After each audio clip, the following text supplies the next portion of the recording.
Call this meeting to order. Monday, March 16th. Roll call, please. Mayor Anderson. Here. Fred Boone. Steve Kane. Here. Gerald Lee. Here. Troy Doty. Here. Art Schott. Here. Teresa Swagan. Here.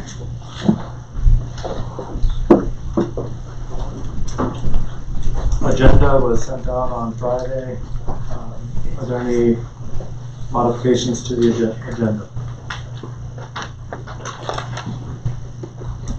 There none, is there a motion to adopt the agenda? Doing so moves. Doing second. Motion by Deline and seconded to adopt the agenda. All in favor say aye. Aye. Opposed? And it's adopted. March 2nd, 20 minutes were also sent out. A motion to approve the March 2nd minutes. Can you make a motion to approve the minutes of March 2nd, 2020? Doing second. Motion by Kane and seconded to approve the March 2nd, 2020 minutes. All in favor say aye. Aye. Opposed? Minutes are approved. Steve, would you like to introduce? Sure. With us tonight are some scouts from Troop 11 here in Beresford and their leader, Stephen Bondre. And I told them they had to keep their speech to at least 2 minutes, but in interest of time, I would ask them just to stand and introduce yourself. Would you mind doing that? Alex? My name's Alex. I'm the senior patrol leader of the group. Carl Foreman. Connie Mark. Duncan Circle Schmidt. Kate Pilgrim. Eskin Ponsos. Austin Rowe. Rebecca Circle Schmidt. Stephen Vander. They're working on citizenship in the community, if I understand it right. So this is part of that requirement. So welcome. Welcome. I think we're going to recess the council meeting and enter into the local board of equalization. Do you need a motion for that? I need a motion to recess or just recess? Just recess. Okay.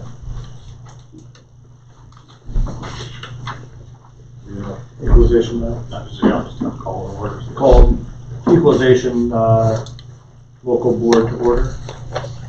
Roll call, please. Anderson. Here. Boone.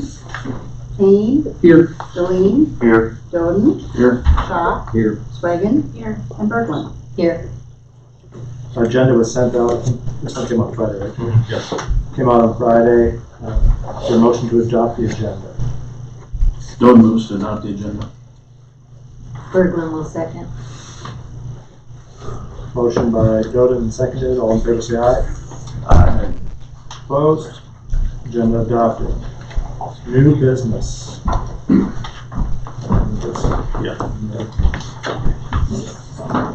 We've, in the packet, everyone, I think all of you here actually are to address the evaluation of your property. All the information was sent to the city council previously, so I think we'll just have each of you come up in order. We have Marion Newroth first. The parcel number is listed. And Elaine, are you going to try to pull that up kind of to show them the property? Yeah, I got it. Just give us a second, and Marion will have you come up and just give us your thoughts on that. What we'll do here is this board, which is made up of the city council and school board, they will listen to whatever information you can provide, and then they need to make a recommendation to the county board of equalization, and then they will actually make the final decisions. The city doesn't assess any of the properties at all. The county does that, so this is the first step for you guys to appeal whatever the amount of the assessed valuation is. So that's what you're doing today. We're going to look at, I think, we're going to pull up Marion's house here. This is some information that is available on the internet. You can access most of this information yourself just by going to the county's website and doing so. Milt, you're here just to kind of listen in, are you? Are you There, if you got some questions. okay. Milt Eusted is the chairman of the Union County Commissioners, so he lives here in Beresford also.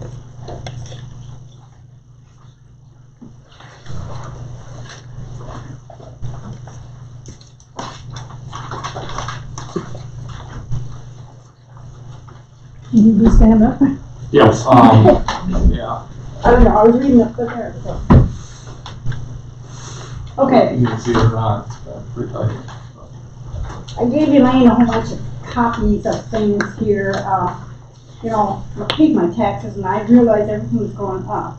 But when I opened my taxes this year, compared to last year, my land is, my property is assessed at $98,000.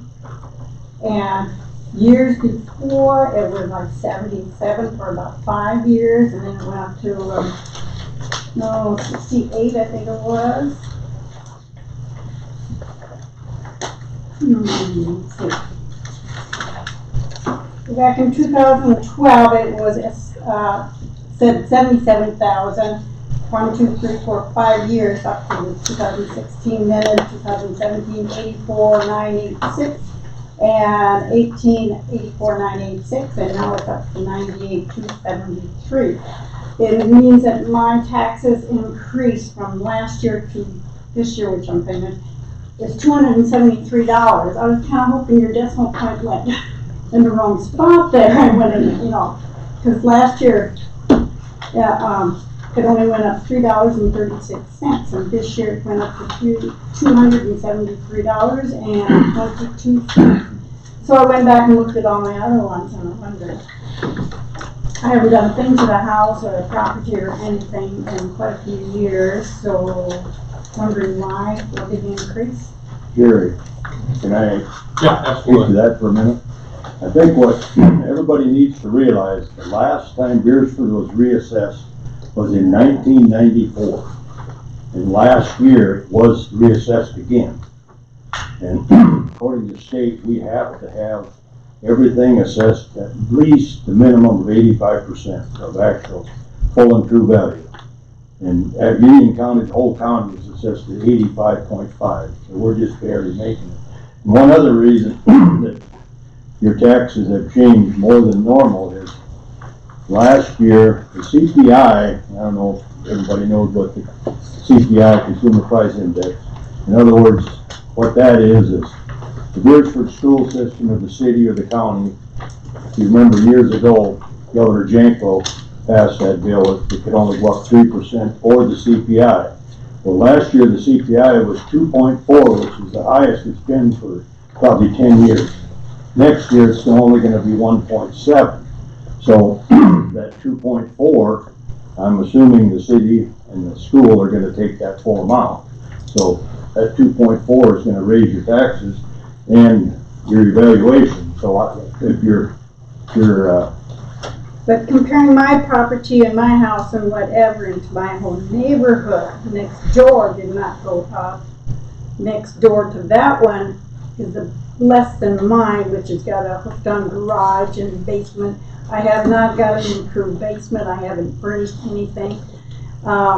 Nobody's been in my house to they didn't come to inspect. your house and No, I haven't seen anybody, but I don't have the finished basement. I don't have the connected garage. Across the street, they have a connected garage and a big garage in the back and a full finished basement. well, Come look at my basement. there was a gentleman and a lady that went through all the houses, and you should have got a card at least twice in the mail. They would have called and got an appointment with you last August, September, and October. And if you didn't let them in, I would say get a hold of the I didn't see anybody. Director of Equalization and have them come up and do that, because that's probably the reason why. I didn't get a card then. I didn't. I'm sure you got a card, everybody got one. Did they? Yeah.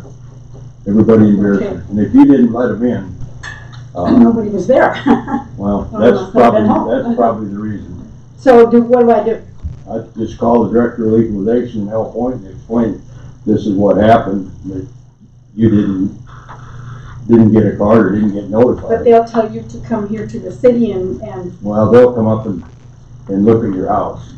okay. And you'll have to let them in. Well, I'll let them in. That's okay. But I'm pretty sure that's the answer to your.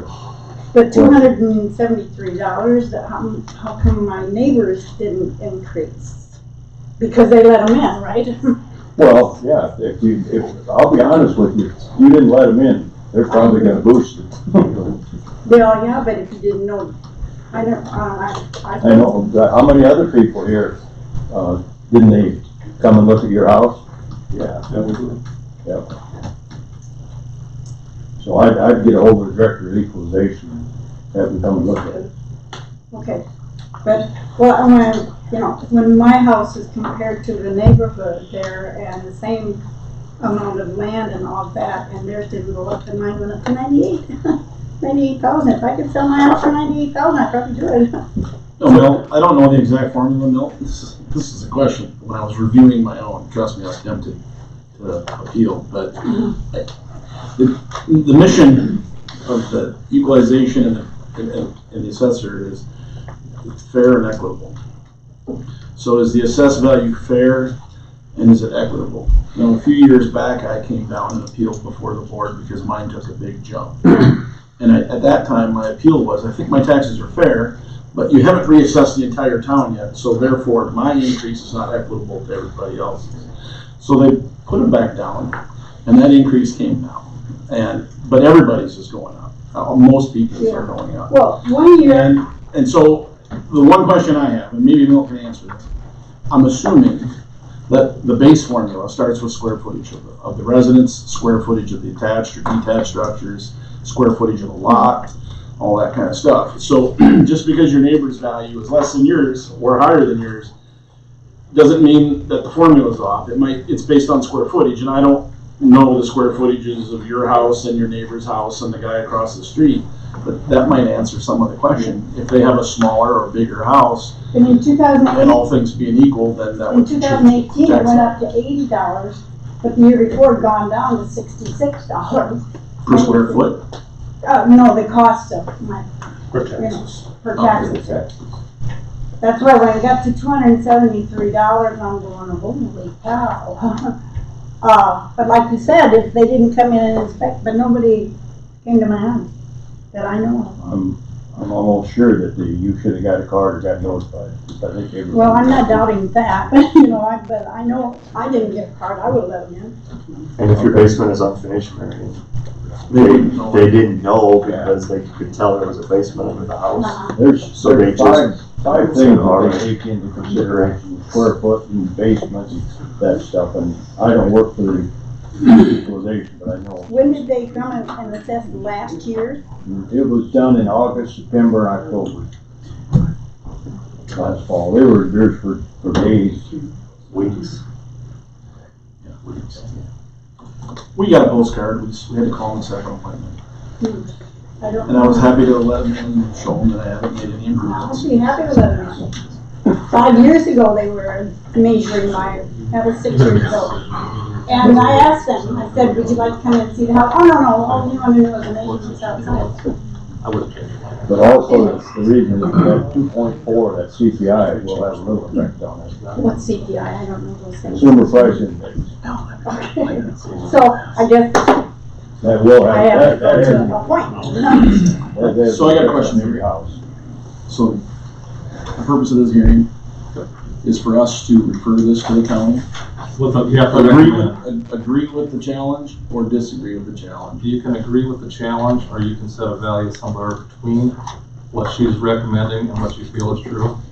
You know, the land value is pretty much the same for everyone. And can we, what if we wanna, if we don't wanna kill her complaint, Yeah, please don't. but give her time to have the county come and inspect it, Yeah, would they? I'd love how do we proceed then? You just go ahead and set the value of the house at 72.5, is that what you're looking at to. there? Well, Ange did that for me. I said, I don't know what it's worth. 72.5, for a total value of 84,897, so, But it's estimated at 98, not 84. Now, right, so that's what you're trying to get it reduced down. yeah, From 98,273 to 84,897, and you're looking to decrease the value of your structure from 85,876 down to $72,500, so. That's because what I you haven't need to do, done then anything start to the the house. process. And then if you guys authorize that, then that'll bring the assessor back up to take another look. That'll automatically trigger the assessor to come back up, or we would have to request? So it'll be up to her to make that decision if she needs to. They can do a lot of stuff online anymore, but What are she you needs to telling walk through me it. to call then? You shouldn't have to call them, right? No, they should get a hold of her. Well, she wouldn't have to, but in this case, I would call and say, this is, you know, I didn't get a card or something, and I wasn't where you wanted to get in. And they'll come up, before it comes to the county, they'll come up and look at it, and then we'll have the information, so, as to, you know. That's fine with me to do that. I'd just like it redone, if possible. Do one at a time. Am I done? Unless anyone else has any questions of you, Mary, I think so. So do we need a motion? You need a motion to either to set the value of the, Is there a motion to set the value of the property at the structure value of $72,500 and retaining the land value at $12,397? $397. It doesn't appear to me that there's anywhere on this form that we can put a condition on there upon inspection. No, I think he's saying that's part of the process. If not, no, it's not necessarily part of the process. They might just take our recommendation and not come up and inspect. Well, just about everyone that we do, whatever you do, you raise it or whatever, our assessor will look into it, and then they recommend us. So, if being they weren't in her house, they're gonna come and look at it and check it out. No matter what you do, they will do that. And then we get a recommendation from the director of equalization as to, you know. How long does that take? As probably- the taxes come due in what, the end of April, I have to pay I would half of say, this? I guess I don't know what the way everything is right now with everything going on, but I would say they'd come up within a week. Oh, okay. But your taxes won't go down this year, because you're paying last year's taxes Yeah, I'm paying this year. last year's taxes on the This 98. valuation will set the tax for 2021 that you pay, because you're always a year behind. Yeah, Right. so I'm still gonna have to pay my $1,600 this year Right. rather than 13. Right, because that's the 19 taxes. Yeah. But even last year it was assessed at 98. That green sheet and the white sheet are different. And that's the taxes that you paid this year was I for paid last year. Yeah. Yeah. So So the value went up a year ago. last year I didn't pay, I only paid $1,300 last year. I know, the valuation, That was for that's the problem with them being a year behind. The valuation was raised in 2019, and that's why you're paying taxes in 2020. So based you're on that saying I'm gonna increase. have to pay it in April then, huh? Yes, Yeah. that one's too late. Yeah. So this would be for the taxes you end up paying a year from now. Okay, whatever. That's it? I'm done? I have no more So- questions? Or was it So all? no matter what we do tonight, yeah, absolutely. no matter whatever motion we make. It doesn't affect what she pays this year. No. Correct, but they will come and inspect. If we make any changes. According to if we agree with a number different from what they've already assessed, that will start some process. Yep. That will be next year then. Still have to pay this, That's what it sounds like. sounds like it. Alright, Okay, so I guess I'm not complaining, I just wanted to know why. There's no why. Like you said, they were supposed to inspect my house, I don't think I ever So how seen do you my do- house. So, You have to set the land value, and you also, you set the building value and the land value, So the motion has to contain both numbers? right? So, all right. You can just refer to the property, the ID number if you Yeah. want to. Well, I'll just, so Doty moves to, set the assessed value, for the new Roth Family Trust. For Lot 3, Block 25, original Beresford City, to $72,500 for the building value, $12,397 for the land value, and a total assessed value of $84,897. Second. Motion by Dodd and seconded to set the structure value of $72,500, property value of $12,397 for Lot 3, Block 25, original Beresford City. Any further discussion? Hearing none, all in favor say aye. Aye. Opposed? Motion carries. thank you. Wendy Properties.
Well, my wife and I, we own the trailer park in the southeast side of our and we have about basically 15 bucks. And all we're asking is our valuation on property is 3 times as high as on Hauser's property, and they have the same amount of hookups, basically the same size lot. So we're just asking it to be evaluated the same. Can we get the address so we can? So it should be on that second sheet you got there. This whole sheet here. Well, I think it said P.O. Box. 400 East Maple. Oh. 400 what? East Maple. It's formerly Beresford Road.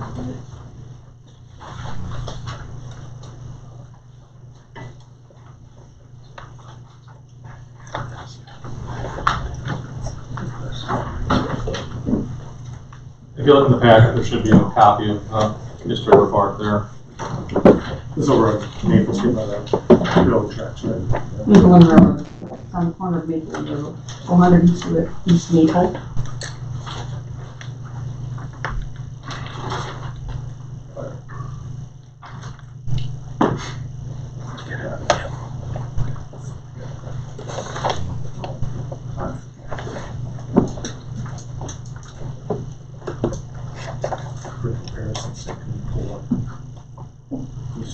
Yeah.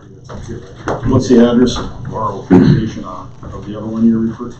I'll just show you the parcel number. I don't have the address. It's on East 13th. It's like 100 East 13th, or it's in the 100 block or something like that. The property by the elevator? Sure. Yeah. That's Union County also then, right? Yeah.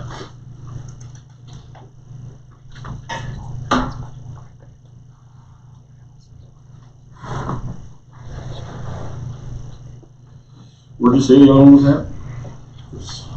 Wait, it's right there. It's to the right. Yep. That's it.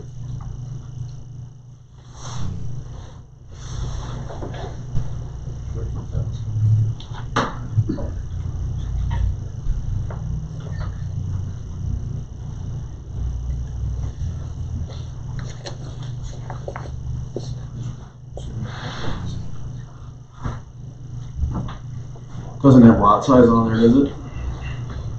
Do we have access to that? Should see it right there under the description. The lots are basically all, property-wise, are about the same size. That's what you're asking. Could you go back to the map away? Sure.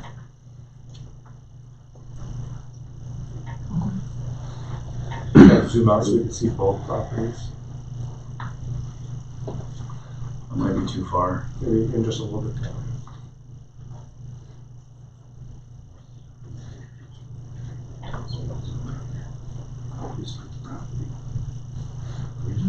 And house. There you go. It's the same size, looks like.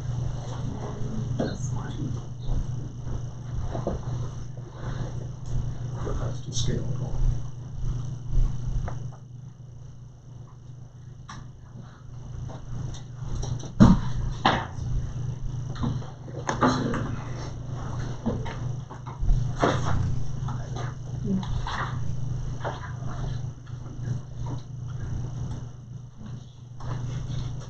How long have you owned your property?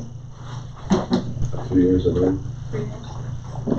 It was probably reassessed when you purchased it 3 years ago.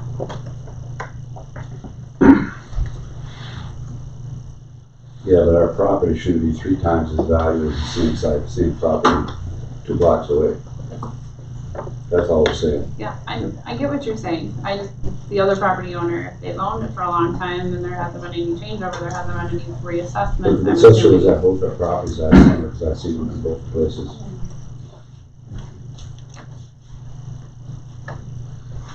No, do you have any insight on why maybe these would be different? Well, it depends, you know, if there's a house that hasn't changed hands since '94, it won't, you know, it isn't gonna move. But most of the houses are sold or something, they had a building permit or something during that time. Well, if you do that, then it gets brought up to date. So, and I don't know the figures as to, the dates of all this, but if it's way back from '94 and it hasn't been reassessed. But I thought everything They was were assessed reassessed last summer. Yeah, Both parks were assessed last summer.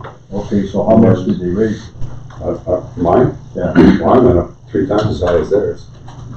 I'm paying 3 times the amount of tax. Well, I'm talking about Is the valuation. not But the yours tax. has been that way I since am, you I'm purchased talking it, about correct? valuation. Okay, so it went how much? Ours is 3 times as high. The valuation was raised 3 times. Our valuation is 3 times as high Go back a as little, the house's valuation. click on an individual lot. That's what I'm saying. So they're both parks are the same size, same amount of lots, but ours is valued 3 times as high. So that's all. I think there should be some revaluation there because those 2 properties have a big difference. Yeah, they When you look at do. them. I just don't know that we And I know can there was decrease that much. trailer houses moved in within the last.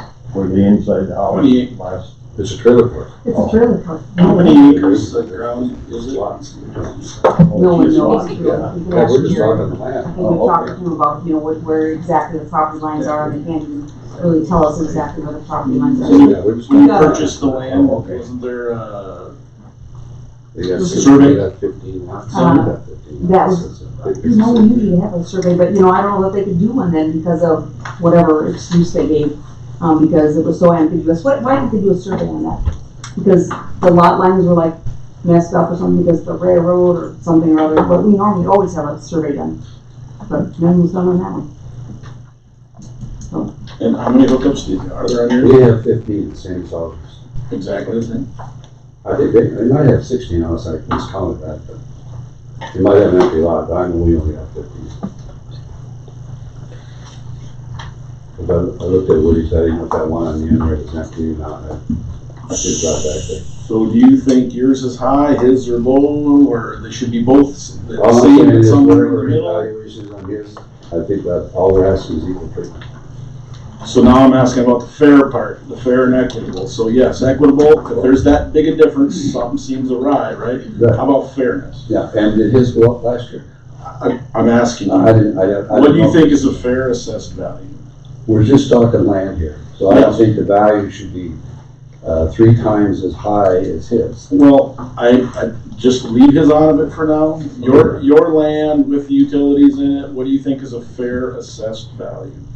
Based on the his value, I think it's. No, just yours, please. 38,000.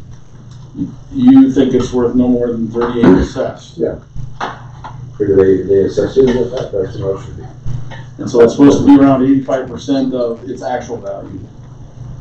Would you say 38,000 is within 85% of the fair value, of market value? I have no idea. You bought it 3 years ago? Yeah, I have no idea. I mean, what fair market value is today, what we paid 3 years ago, I mean, I have no idea.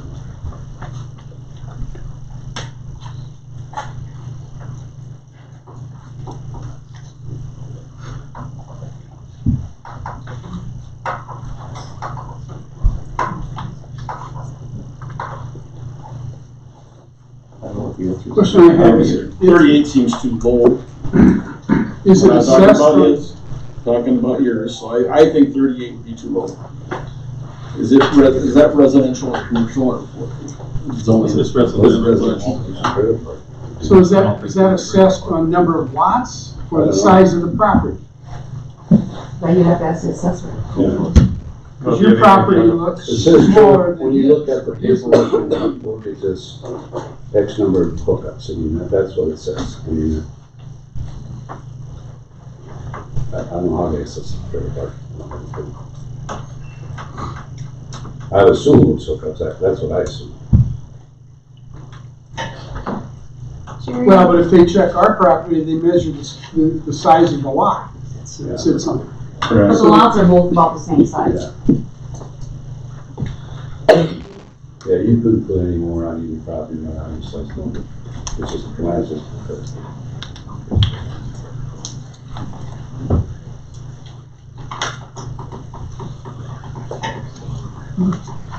I guess This is helpful. yeah, because, I mean, to be honest, I thought that this meeting was to dispute an annual increase, not his property is worth the same as mine or mine, you know. This is a value on a property that's been that way for multiple years, and now all of a sudden we want to cut it in half, if not more, because somebody else's value in town is less. I mean, I think it's something that, in my opinion, I'm not saying that your land shouldn't be revalued, but I think it needs to go to the county assessors to ask them to revalue. Well, and that's, you guys make a recommendation and then they come out back up and reassess. I mean, that's what this is all about, right? But this isn't an annual increase that happened. Right? I mean, It looks like. It was assessed at the same value It doesn't matter. for 2017, 2018, 2019, and now 2020. So the tax has been, Yeah. the assessed value's been the same for 4 years. And we didn't know that, I didn't know that I could appeal to you guys until I talked to Lane about it last year, and man, this is awful high tax, but on land. He said, well, you can file a form, so that's what I'm doing.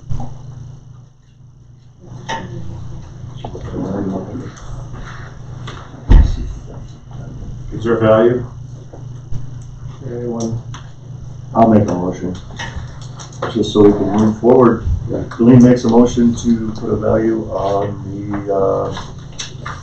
partial 02/01/01/1110 for the Swampy Properties LLC. I'm gonna put a value of the property at $50,000. Second. Motion by Delane and seconded to put a value on the Swenby property, parcel 02/01/1110, the value of $50,000. Any further discussion on council for the Board of Equalization? Hearing none, all in favor say aye. Aye. Opposed? Approved. Thank you.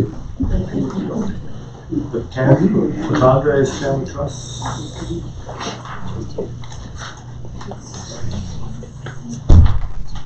They don't, up here we just go with what they ask.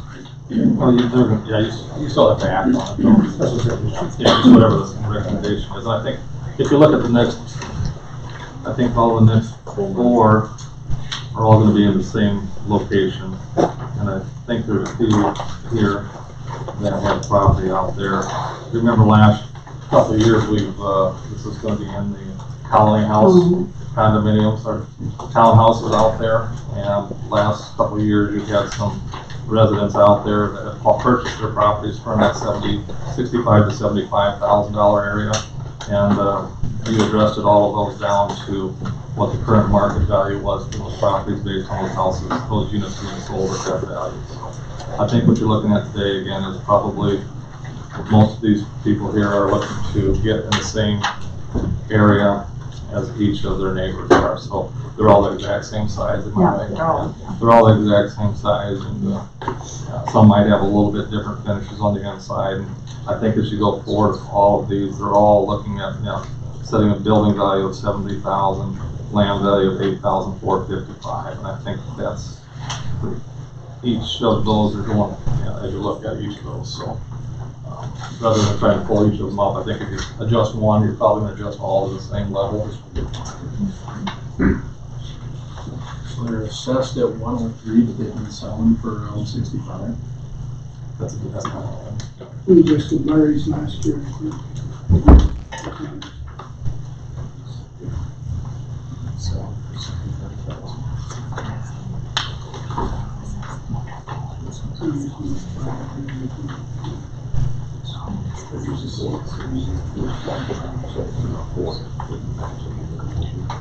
You'll have to make a motion on each one of them as you go forward. Each one individually, you'll have to make. That's how we have to know them in the minutes. Is there a motion on the Latondre's Family Trust property? So we can make a motion to approve the parcel 02.27.01.1003, bring the land value to $84.55 and the building to $70,000.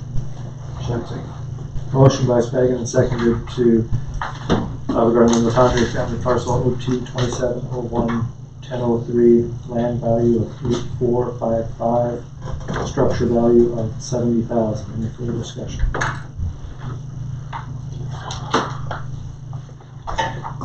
Hearing none, all in favor say aye. Aye. Opposed? Carries. Next parcel, George Weeks, parcel 02-2701-1004. Doden News to set the land value at $84.55 and building value at $70,000 for parcel 02.27.01.1004. Motion by Doden, seconded to set the value of parcel 02-2701-1005, or no, excuse me, 1004 at $84.55 for the land, $70,000 for the structure. Any further discussion? Hearing none, all in favor say aye. Aye. Opposed? Doden News on a parcel 02.27.01.1005 to set the land value at $84.55 and building value at $70,000. Second. Motion by Doden, seconded to set the value of parcel 02-2701-1005 at $84.55 land, $70,000 structure. Any further discussion? Hearing none, all in favor say aye. Aye. Opposed? Doden moves on a parcel 02.27.01.1002 to set the land value at $84.55 and building value at $70,000. Motion by Doden, seconded to set the value of parcel 02-2701-1002 at $84.55 for the land, $70,000 for the structure. Any further discussion? All in favor say aye. Aye. Opposed? Motion carries. Peak property, parcel 1816021170. They aren't going to be here tonight, I don't believe either. I'm pretty familiar with this house, but they, I don't know that they, I think, was Angie's comment that she assumed they have a basement. They don't have a basement on this house. It's a slab on grade house. And, Do you know if this one was inspected by the assessors? Did they go through it?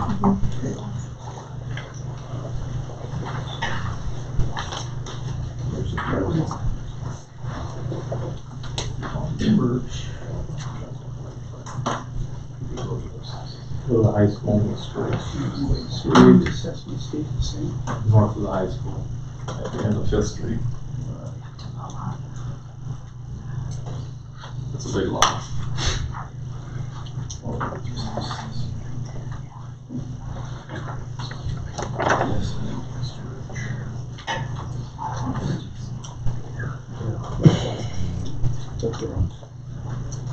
Now this is the big garage. It's just 2 car garages also.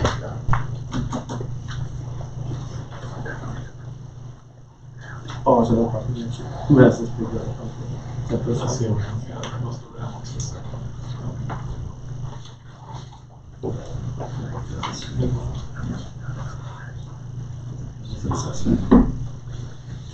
Same as it was last year.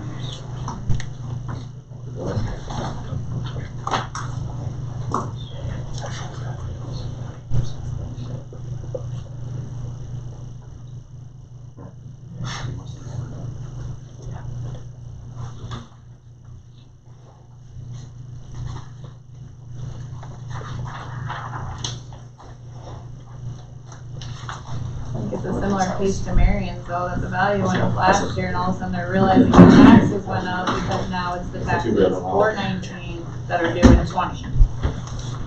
So really, last year's, and then as Mill said, the levy went up.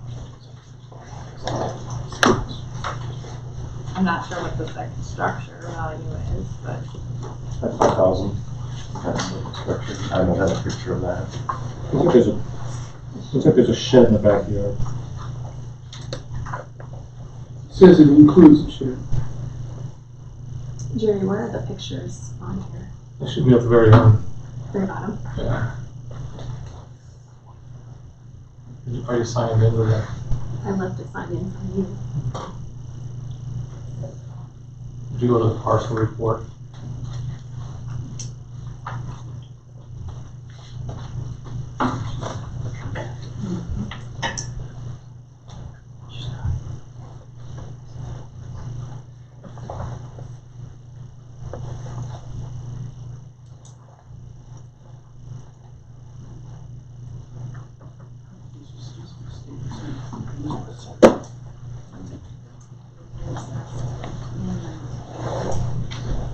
I think they're logged in.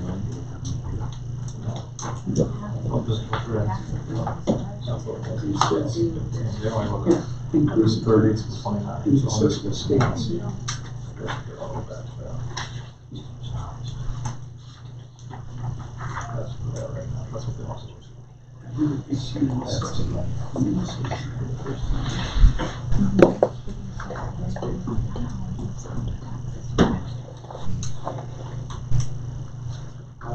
Evaluate that on $5,000. So she's talking about the one next door, and those are actually two parcels. No, I see the photo strip.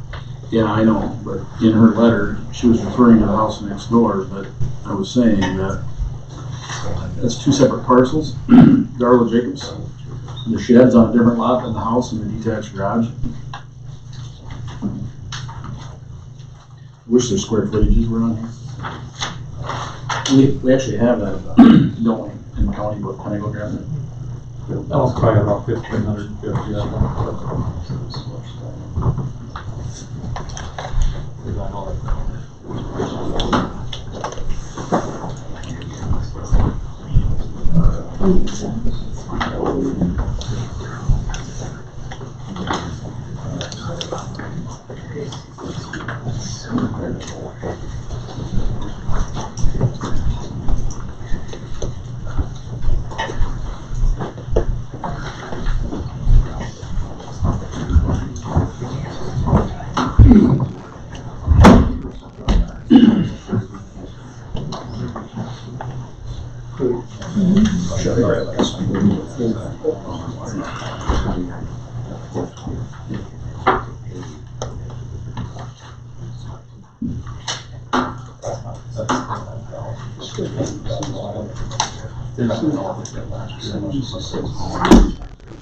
Unless they were bringing last year's too small. You won't know that. So 1,785 square feet. 1,300. It says. Yep.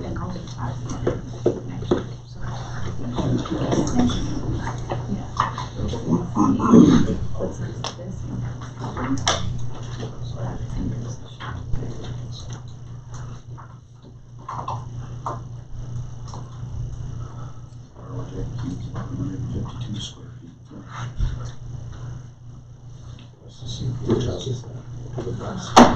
Oh, hang on.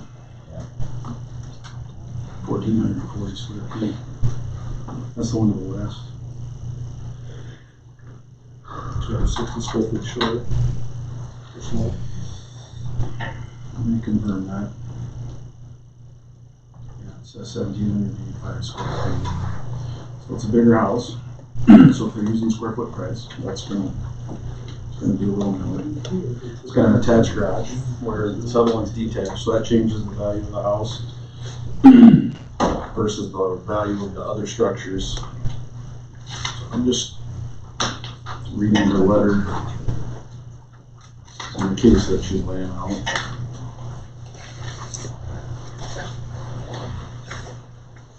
Total assessed value.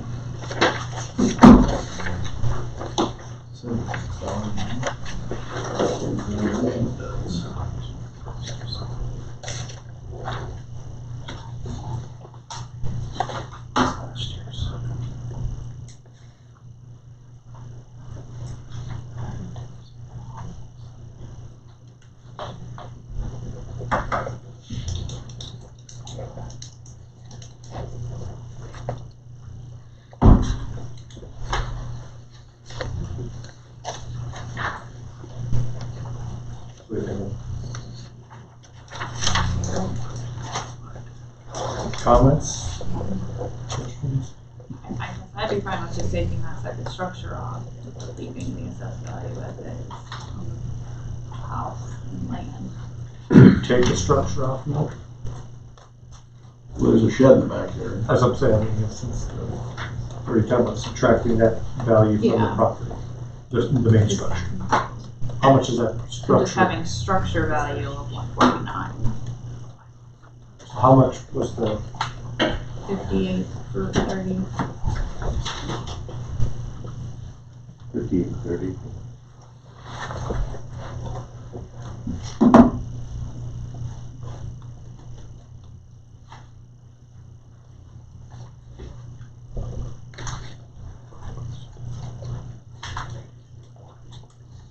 which one's the land value?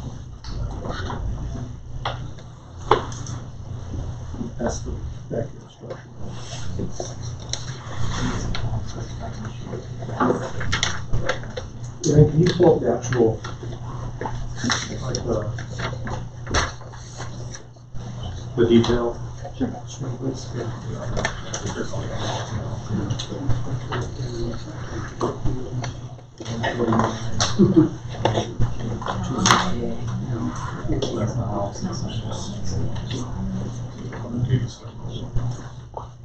That's all one property, I don't think you can take it off. No, I'm not saying take it off. Are you saying decrease the property value, the main structure value by the equivalent price of the shed? We'd have to because, yeah, it's Which would be some other. 143,439, leaving the shed at 5830. And the land itself at 31,920. Is that what you're saying? Is that what you're?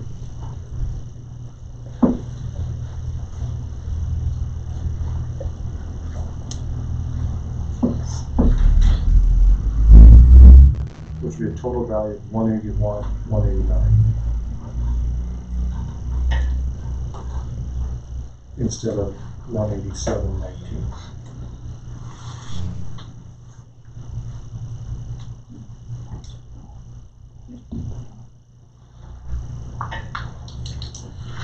What'd you say?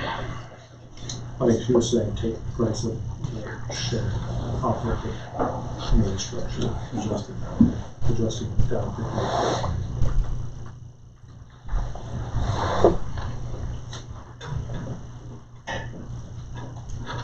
50. Jerry, the shed was there when you guys came.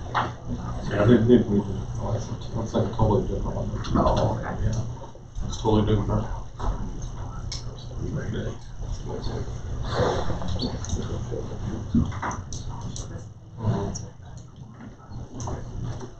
Sure, is that where it shows up? It just shows up in the last year. 2 years ago, we had the shed on there. There. Yeah, they want to remove it and put this one in. Our shed just showed up on ours and it's been there Yeah. for years. Yeah, we probably didn't have that building, from like 100, 200 square feet back then. So when they went through and did the new assessments. They found all that stuff, yeah. So that's exactly what we did. Was there a motion on this property to adjust the value at all?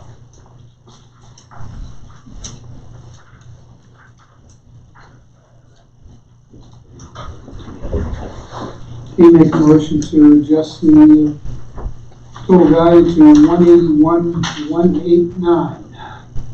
That's like 181, 189. Steve, are you gonna allocate the money like the values like you said? Okay. So the motion by Kane is to have a total value of, and seconded it, right? Second? Barb seconded. Total value of 181, 189, which would put the main structure value at 143,439, secondary structure at 5830, and the land value at 31920. Is there any further discussion? Hearing none, all in favor say aye. Aye. Opposed? Motion carries.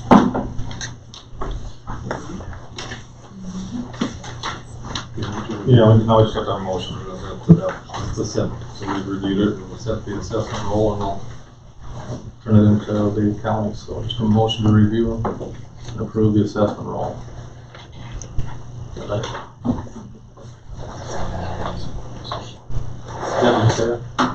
Nobody will. Second. Well, move to approve the assessment roll.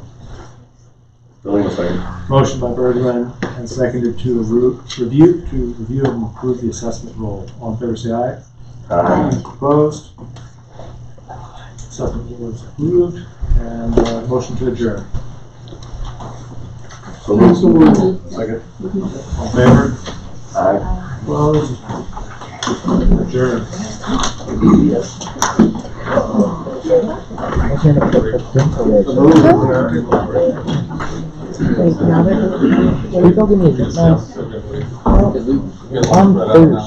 Now they have the rest.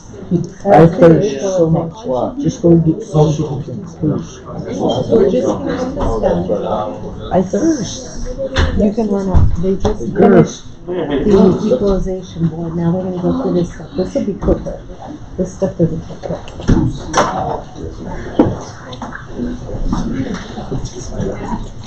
You can run out and get it later. Yeah, need a break? Be quick and come right back.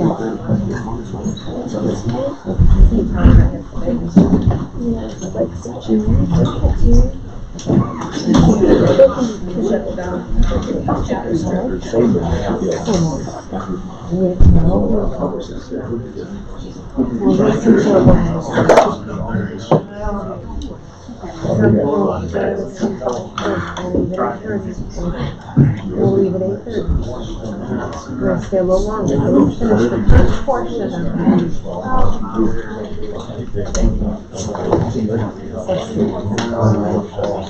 now they're going to go into, see, that was B. Thank you. You're welcome. Thank you. Now, you're going to do, they're going to have visitors to be heard. There's going to be some golf carts. You're going to discuss this.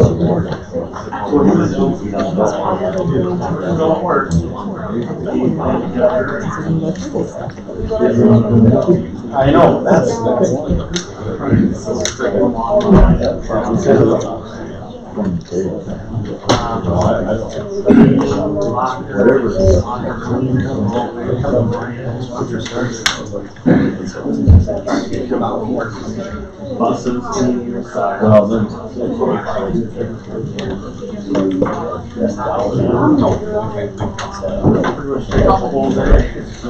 So then they're going to go on. They're going to have visitors.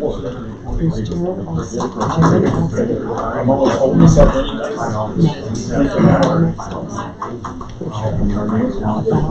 Those changes to all courthouse.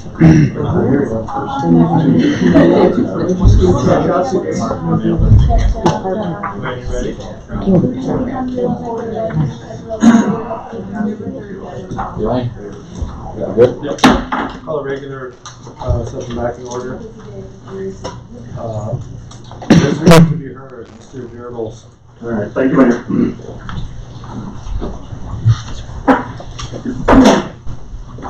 You're right, if I provide some handouts? Absolutely. All right.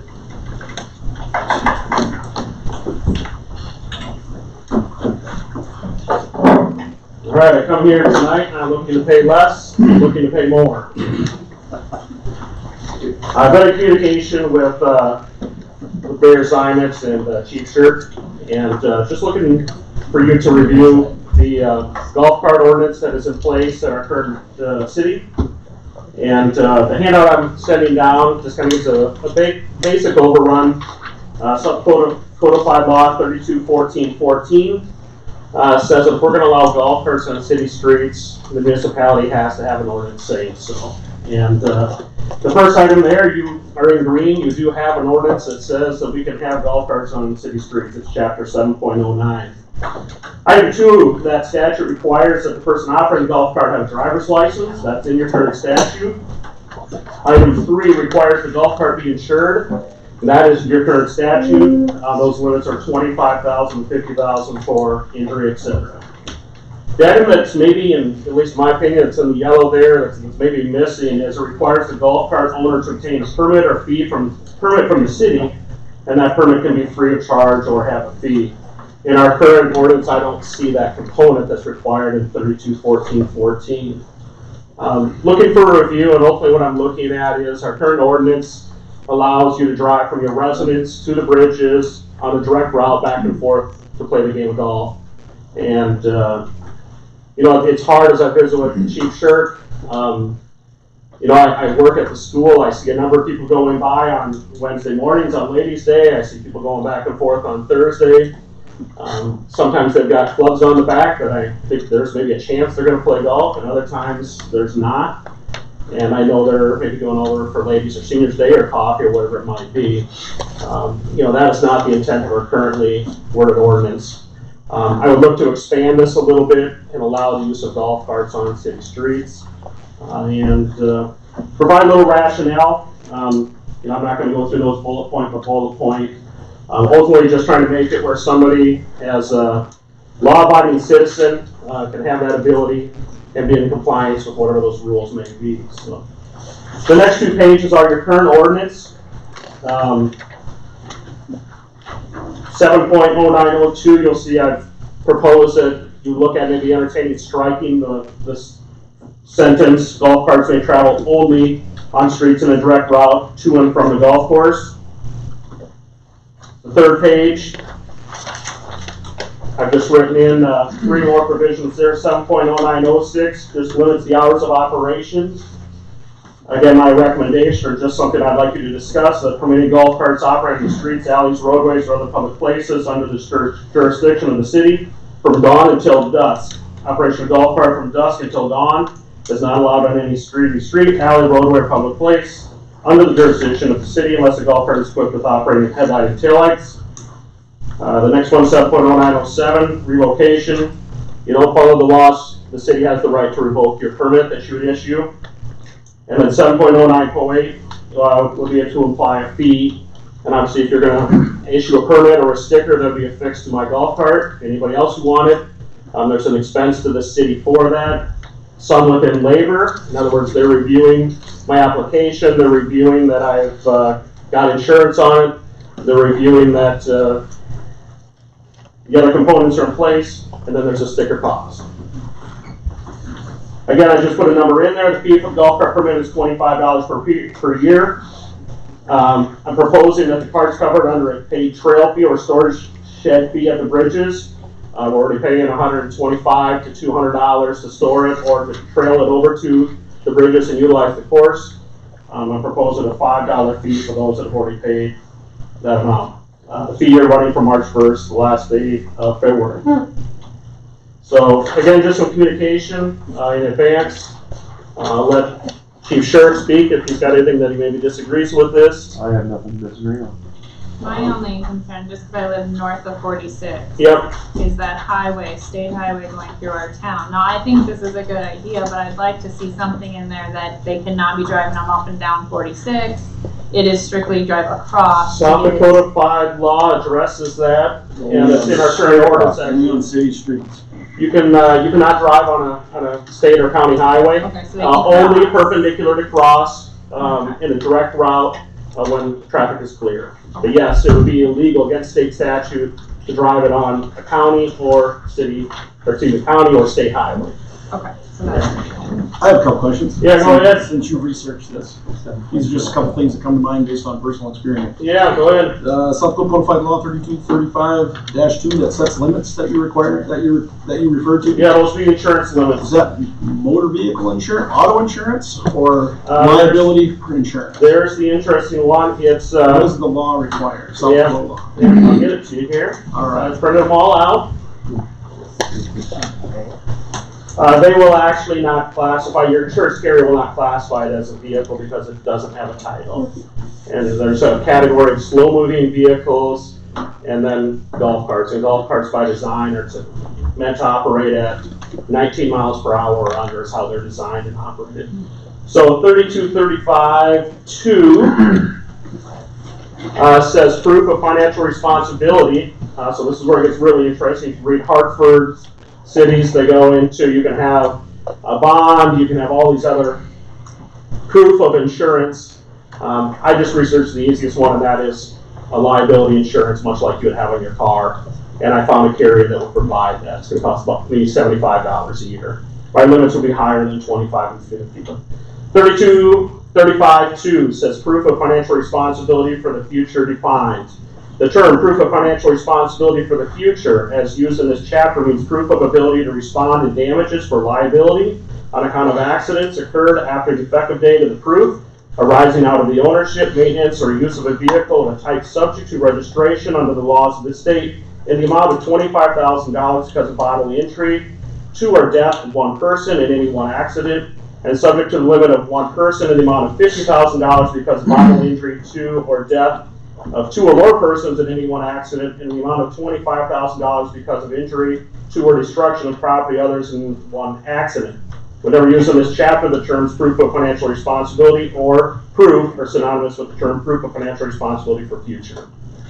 I'm not picking on you. Yeah. I just want all this to come out because, again, I've had some personal experience. Yeah. So, you can actually buy insurance from a carrier that would insure a golf cart that's not a vehicle that's subject to motor vehicle registration to be operated and covered by liability on city streets. You can purchase. Is that what your question to me? That's what you said, right? Yes, I It's can a special purchase. policy. Yes. Not on your homeowners or your. Correct. It'd be separate individual policy.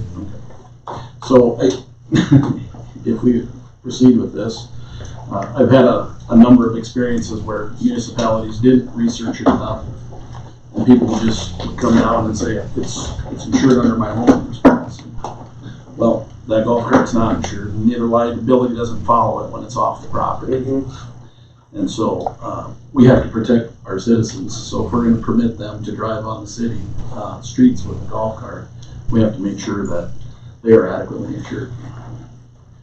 So they're not left exposed if something were to happen and they thought they were covered under their auto or their homeowner's insurance. So I think if we're going to do it, it would have to very specifically be like a golf cart policy, just like Jared was referring to. That's what I was getting at. Yeah, the current, your current policy or your current ordinance does have it, but you don't have to prove it to anybody. And again, that piece where you come and get the sticker, the decal, whatever it's going to be that it fixes on the golf cart, that's the opportunity where you need to take that printed sheet and show it to them. It's going to be the finance officer from the ones I've read.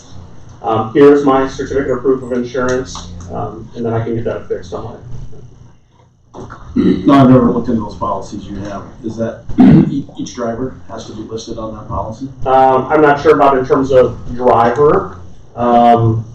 What they told me is they went through a number of carriers, again, because it isn't a titled or licensed vehicle. They had to kind of go down the line until they found something it's just a flat, to these limits. Mine would actually be higher, but just to those limits, it's just a flat $75 fee. So You have to, serial numbers got to be listed on the policy for the golf cart, or? I haven't got that far. They wanted to know if I want to proceed. I said I need to get the ordinance in place before I actually see what that document looks like or what they ask for me as a driver. We should already be doing this. Right. You can ask your legal. My belief is you're missing a component. You have the insurance piece there. You're just not asking for any proof of it, or you're not issuing a permit. The city is not issuing a permit. That's, I believe, the fourth piece that's missing in the statute. So part of this might actually help to correct something that we should have been checking all along by requiring they come to the city and get a tab of some sort. Now, again, I'm happy to pay whatever you're gonna charge.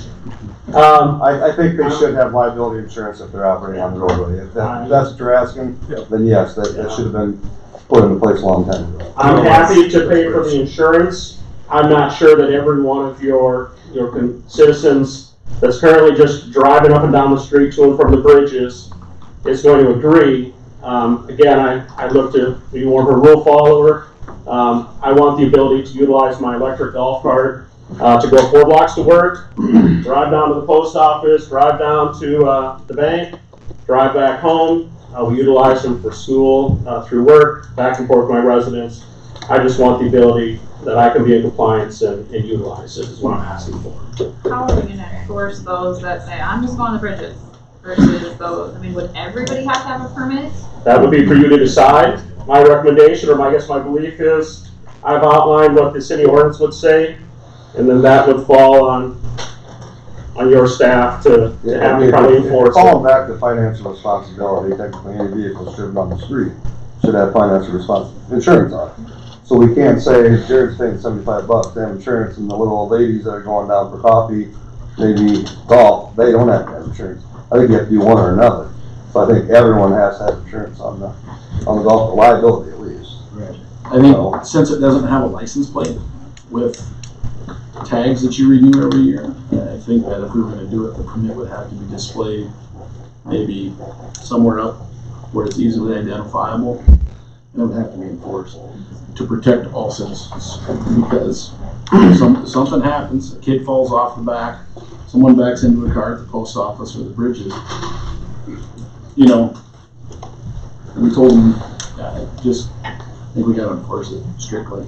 Well, I know our UTV, we have a trailer permit, and it goes on your windshield. Right. And do that every year, they have to come in and get a new one that's. I think the problem is with the cities that I've seen that have gone to a validation sticker, if you will, they're not very easy to see. So you're gonna get, it's gotta be something, the trail sticker is pretty big.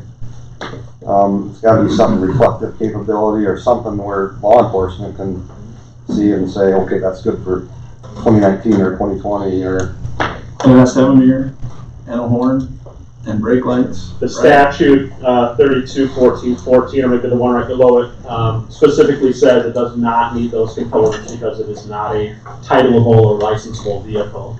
The statute clearly indicates those are not needed. They have to do hand signals then when they're operating? Correct. Technically, I think, yes. But no, the statute clearly indicates those items are not required, like they are on a 4-wheeler or an ATV that would need the horn. Can you title and license them like a ATV? Cannot. Cannot. It's a different class of vehicle. Yes. I got a question. Yeah. You talked about the insurance. Okay, say the police officer stops the car. Are we gonna have a number on the permit and you gotta carry the insurance policy, a copy in the glove box or something, so it has a name of who it belongs to? It does indicate in the statute that it should be able to be displayed upon being pulled over by law enforcement. You should be able to provide that proof of The permit should be displayed. The permit should be displayed. And again, not all golf carts have a windshield or a roof. I think that's why the ones that I've researched put it on the back fender or back bumper. The insurance The insurance is supposed to be providable, correct? You're supposed to have that in possession of the vehicle. Should you get pulled over, you should be able to produce that, much like you should be able to pull your wallet out and produce your driver's license. Okay, hypothetically situation, okay, you got the permit, you got the sticker on thing, and now one of the kids from the family that's say 14 wants to jump on there, and the police officer stops them. What are we supposed to do? Give them a ticket or take their car? Or? If they've got a valid driver's license, they'd be able to drive it. They don't. If they don't, then Can't drive it on the street. Can't drive it on the street. If they were to be. You take the car, you write them a ticket, or you bring them home. Same thing you do with any unlicensed driver. Yeah, you have to call parents or tow the vehicle or. Keep in mind, if we do this, we're now allowing them to take that cart directly to and from their residence to the golf course. Right. So, and they're supposed to have a license now. Right. And so if we do this, we're gonna be stepping up enforcement also. Right, okay, appreciate that. Yeah, Which you're is a concern that I have too. I'm glad to see that we've got the valid operator's license in there. My other concern would be capacity of a golf cart. I don't know how many times in the last couple of years I've seen 5 people hanging off the top of the cart, some standing on the back, and headed down the bike path. And that concerns me as well. I know bike path users get a little touchy about that. Yeah. And in our discussions, we had a number of things. We talked about number of allowable passengers. Again, some of them are designed to have a flip-down seat on the back, where it is designed and intended to have 4 passengers. Limiting it to the number that it was designed to intend to carry. You could certainly add another subsection or another component in there. you know what I'm talking about though, they stand on the back. Oh, yes. hold on the back. Yeah, I've seen it. I coach golf. I dumped a student off the side of it once at a golf tournament. Clubs went out all over the place. It was a mess. And Chief Shirk, they're not allowed on the walking path. It's No. designated around the city. Yep, correct. I think the one that you run into trouble with is those that are out on Mr. Freeberg's cul-de-sacs. There's no outlet at the end of the cul-de-sac to get onto the golf course. So if you don't live on there, your option is to go out and down 13th. And the safest and most prudent path is probably the walking or bike path that's provided out there. I would agree, that's a high crime area anyways. Yeah. So, the hard part is we talking about driving, not driving on that bike path. You're going to have the 13th Street issue.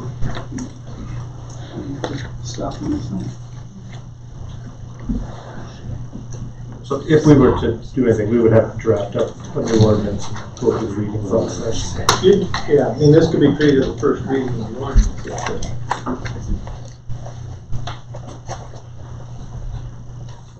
I would like Jerry and yourself and Mike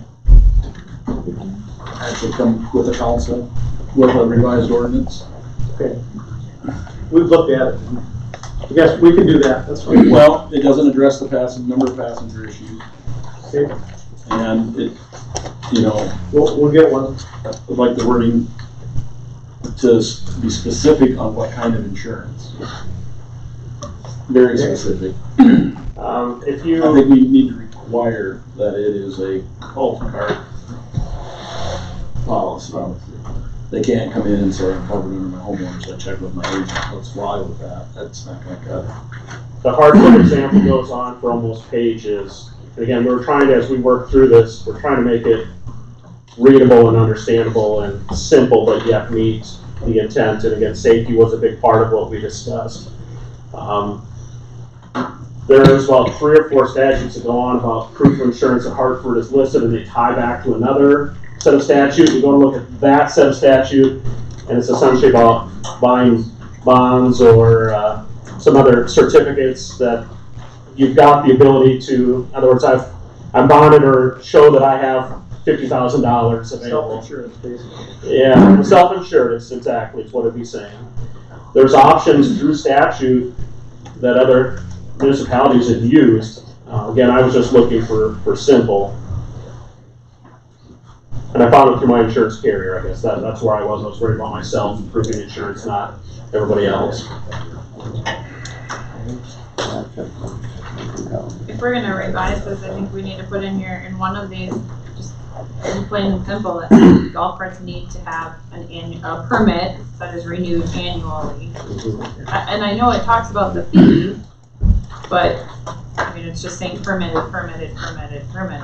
Yeah, and the draft that I put together did talk about in the very last one, 7.0908, I did indicate that for the purpose of this section, the permit year begins March 1 and ends the last day of February of the following year. I would just maybe break that into 2. Break the fee and the permit timing into 2. Yeah, I think the fee and the permit are synonymous. You get one with the other. No permit, no fee, no fee, no permit. Well, unless we're gonna not charge a fee, like it says in here. Yeah, the state statute does not require a fee. Through our discussion, The question was, there's gonna be expense on the city's part to have somebody print these things for you, with a decent adhesive that's gonna hold for a year. There's gonna be a cost of that. And the city wasn't looking to go backwards in terms of providing that, so that's where the $25 in terms of some labor, some paperwork, and then the cost of these stickers.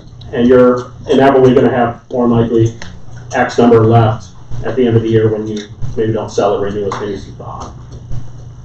I think the current ordinance was a compromise between the golfers that drove from home and onto the golf course.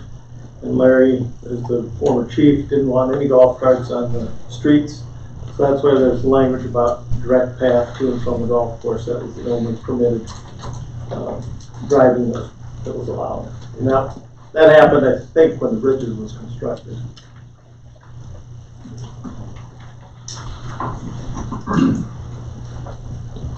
Personally, I'm not a big fan of changing the ordinance and allowing it. I'm one that rides my side-by-side, which is licensed and motorized out. That's a motorized vehicle with a license.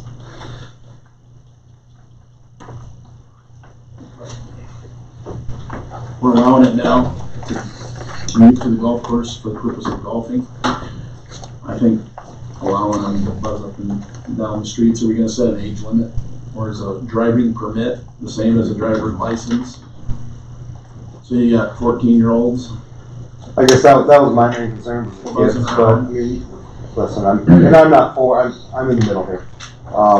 You can play what ifs all day. I mean, you know, it's I might have a unique perspective because of the work I do. I know. So, an age limit of 18, not that an 18-year-old sometimes is any more responsible than a 14-year-old, but I'd be more in favor if we had an age limit on there. Council members, if you go back to the rationale on the first page, and this was a topic, Mr. Dillon, as we visited, we currently allow four-wheelers, side-by-sides, ATVs, UTVs, LSVs, mopeds, scooters, or in a roadway. And who do we allow to drive those? Different vehicle class type, just like you said earlier. It is. These actually go slower. By design, a golf course that tend to go slower. Still a different vehicle type. And I would look in terms of 4 wheels versus 2 on some of these devices. I guess I look at I'd rather have my kids when they turn 14 years old and have a valid driver's license. I'd rather have them driving my golf cart than I'd rather have them driving a scooter that's 49 cc's and will go 45 miles an hour. That's me personally. I got a question for the police officer. Present. On these mopeds, because I used to go around with a couple of police officers, and every once in a while, you always see somebody flying through the stop signs on those small mopeds. No license plates. Are they supposed to have insurance? Yes. Under 49 cc's, they don't have to have a license plate, but they still have to carry liability insurance. Yeah, because they would. And that's the problem we run into with them too is, you run into a lot of them, they say it's under my homeowner insurance, well, you're not on your property. Right. You know, so technically by statute, we can tow them and impound them until proof of financial responsibility is proven. I think it's less now. Yeah, it's less now than it used to be, but I used to, like my house has got a stop sign over there, you'd see them flying right through it. So is there any way we could make sure that maybe if you made an example, at least got 1 or 2, I'm not saying every single day, but. So I guess I'll ask this, council members who serve on the Bridges or Parks Committee. Got a few of those? I'm in the Park Committee. What is for the golf course, what is our minimum age to drive a golf cart on the golf course if you're golfing? I don't even know. Do we allow 8-year-olds? 16, I think. That's 16 on the course? To rent one. I think they gotta be 16. If you're gonna rent I one. believe so. Yeah. I mean, I guess the question is what is the age if you're driving your parents over? I think 14. Would fit with a driver licensed aged student. I would think 14 should be okay. You bring up the point though about these mopeds. They don't have to have a license. We don't require them to have a permit to be in our city driving around the street.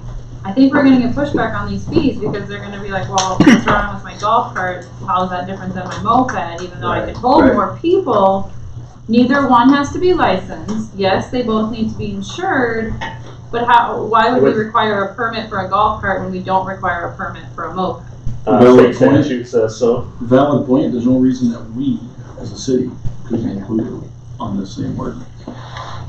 To include the moped, you're saying? You gotta get a permit, you gotta show that you actually have insurance when you're on the road. Is that okay for you? Do whatever the city council chooses I to do. agree with Troy. I've had claims with folks, and people are quite surprised when they find out they don't have any coverage when their 14-year-old is buzzing down the street with 8 kids on a golf cart, and she takes a corner real sharp, and someone tumbles off and shatters their arm, and they're being sued and they don't have any coverage. Are you saying that we should have permits for mopeds too, is that what you're saying, or? Technically, they're not insured under their homeowner's policy or their auto policy. But I think by statute, like, he's got an electric golf cart, I don't even think that can be classified as a motor vehicle. Under Under our statute. ordinance it is. Yeah, but under statute, it's not, I mean, statute for a motor vehicle is combustion engine, you know, I mean, now we're gonna pitter patter with electric golf carts and gas golf carts? Electric cars, like, there are some all-electric cars out there. The wording hasn't caught up with the technology on that. Seems like we're kind of limiting this to death. Yep. I think maybe we need to regroup, add some things to the ordinance and come back, clarifying something with age, capacity, and maybe. If we're gonna improve the ordinance, then let's fix a couple problems. Now here's what I'll part with, and I'll leave the podium here. As the three of us met and talked through this, we started with a longer list of where we ended. And again, I think you're looking to make ordinances that work.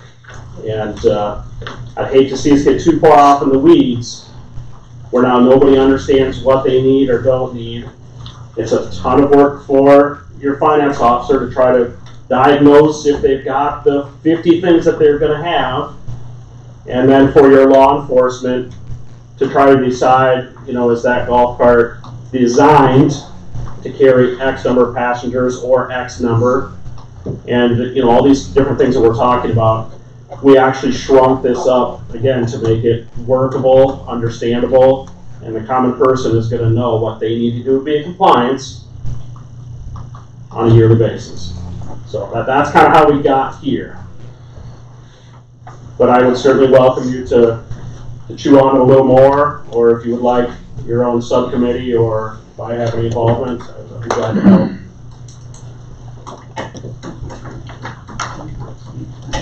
Questions, comments, thoughts? I kind of agree with Troy, really. I mean, I have experience with moped where you flying to the stop sign, but if you're gonna do one, then the other people are gonna start yelling, so I'd rather, if it's at all possible, maybe combine the two. And then the insurance is the other issue, and then as far as the golf cart, if they sit down, it's fine with me, I don't care where they sit. But if you're standing, hanging out the back, I think you know right away. See, you see a golf cart with 2 seats in the front, maybe you can put one person sitting in the back. I don't say stop every cart and say, well, what's the weight requirement, this and that. You can kind of observe a cart and see right off the bat, there's either 2 or 4 seats, one or the other. But if somebody's hanging on the back end, on the bumper or whatever, you know, standing up, I'd probably say. I think the counter to that would be is if I'm pulled over by Chief Shirk, I'm not the smallest human being, I'll take up my seat. But I've got a 9 and 11-year-old that are pretty thin, they're gonna fit right next to me on that bench seat. You know, again, what is the design and what is overloaded on that cart? And we're gonna end up with, who really knows? Is there a seatbelt with the cart? That's the other question. They are not required as a slow-moving vehicle because they're designed to operate under 20 miles an hour. You can be rest assured all the traffic ordinances would pertain, so if they were doing what you described, the officer can stop them and issue a citation for careless or reckless or whatever, so that's already in place. Thank you. Councilman, is there anything else before I part ways with you? Thank you for your time. Thank you.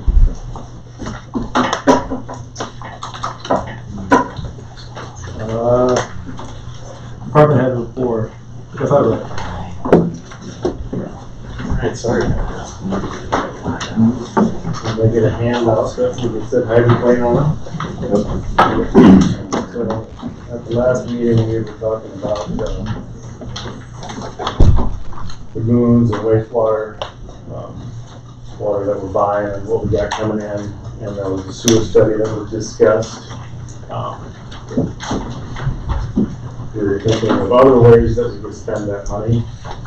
I think that's what we were gonna do. And I got a hold of, so we've had cameraing done before with Roto-Rooter. Those guys will come in and they will videotape it. They start at 0 and they take off from one manhole to the next. So it's numbered on the videotape. I have never seen them. We'll get a copy of it or a CD. And I've never seen a report or anything. We got a hold of Hydroclaim because they're the ones that have rehabilitated our manholes. And if we ever did any relining on any of the sewers, this would be beneficial to them if we use them instead, because they'll do cameraing also. I have talked to Roto-Rooter, and what I got from him sounded like roughly a foot. Really cameraing, and so I just described what we would probably get for that. Get a CD that you interpret yourself. With Hydroplane, Clyde Glanzer came down, and he's the same guy that we do manholes with and stuff. And so he walked, and he was supposed to be here tonight, but apparently something came up. They'll set up in a manhole and do their cameraing thing. They make references in feet as to what they find for laterals coming in. And they'll get to their next spot. We'll take from one manhole to the next. So you'll get this video, this USB, the CDC, and then also they'll put together a report when they get all done with this. And the report will basically show they'll have a picture of every lateral coming in, condition, overall condition. Their ratings were like from 1 to 5, 5 being something that really needs to be addressed.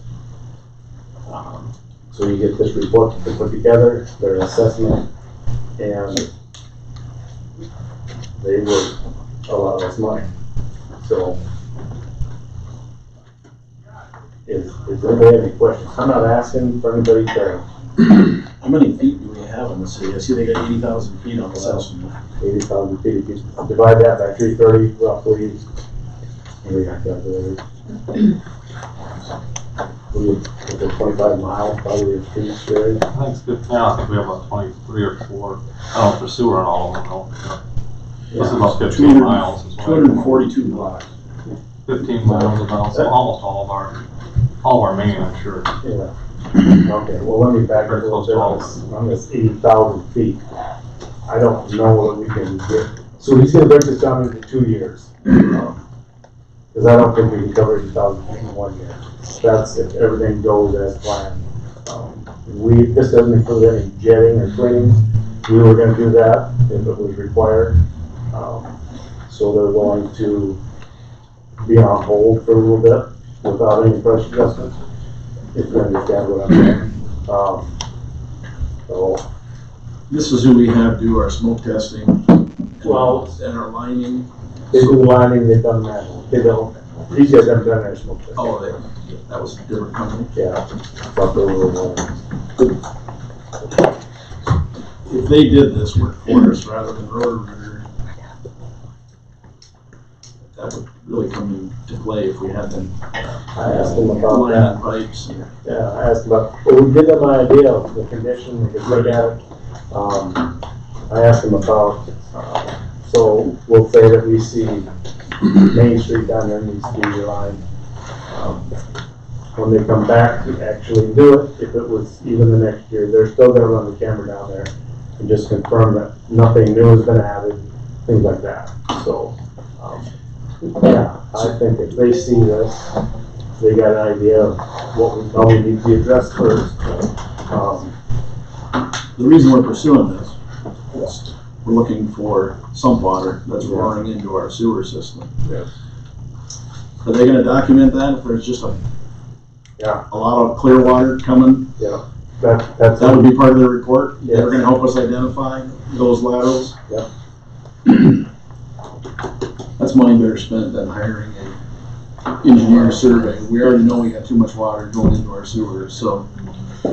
On a related note, since the last meeting, did we have to dump off any water from our lagoon?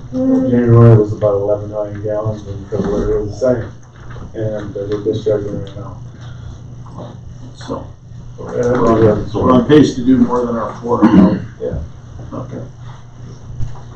And water out there, Lewis and Clark has been like 188, 192,000 coming in, so we're still at. So we're doubling the amount of water in our lagoon that we're buying. Yeah.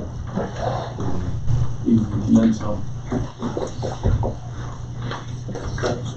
And you don't need to, this is already in your budget to do this? No. It's extra.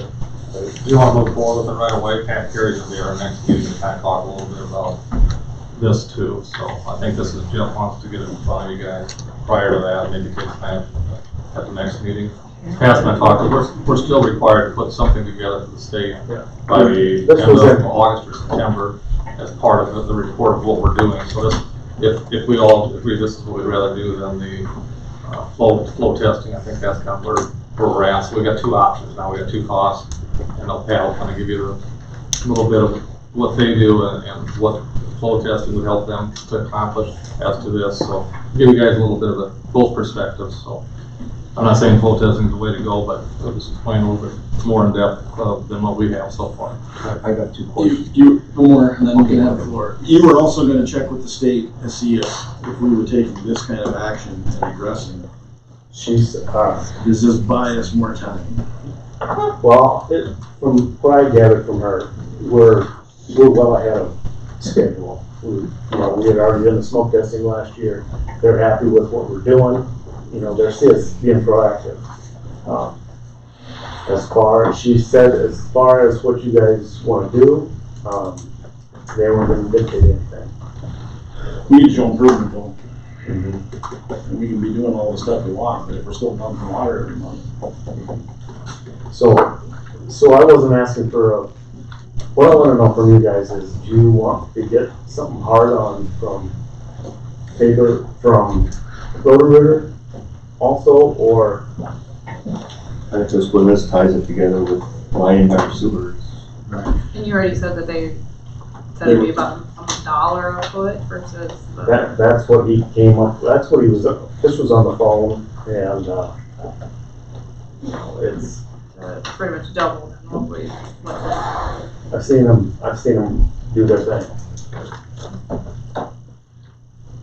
I think this is gonna help us in further projects down the road, but it makes more sense. Are you confident in hydroplane? Yeah. Okay, thank you. And they might be able to pinpoint some areas that we would want to address sooner rather than later. Yeah. Depending on when they camera this. Yeah. Well, there's Such as showing massive quantities of water coming out, Yeah. they might be able to say, there's something obviously wrong here. And then, so if, they have bands now, stainless steel bands that you can fish into the sewer line, expand them, and that would plug off say for some reason they found a drain tile somebody has stuck on, and it's flowing like crazy, they can stop it. So that's stainless steel band is something that's. Well, wouldn't that be fun? Imagine the whole you get like expensive water. No, I was referring to maybe a field tile. Okay. I got two questions. Okay, you mentioned the paperwork, but then you mentioned on the phone a couple times that you talked about CD or something, so you could have your cameras on the computers, so you could review the computers. Yeah. With Hydroplane, what you're gonna get is you're gonna get that USB or that CD that everything's recorded on, and then you're gonna get a comprehensive report put together, that hard copy. Okay, the other question it says terms 30 days. Did you work some kind of plan, if it's 2-year deal on payment on this? I would rather have something that we could, try to work something out. So this all isn't cut in stone, it's not hard right here, they can drag this out 2 years. Well, if you can get back to us on something on the payments, I appreciate that. Yeah. All right. Thank you very much. I'm assuming they don't want adults for the work they completed. Yeah. It's an assumption though.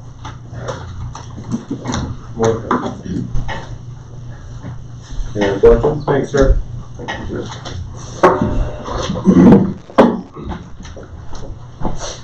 Todd Hanson, BMT Center.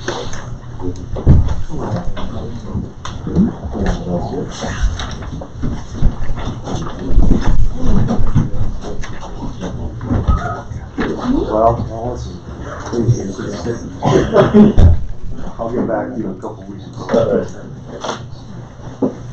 Okay, I'm here on the change order for the electronic side of the fiber to the home project, and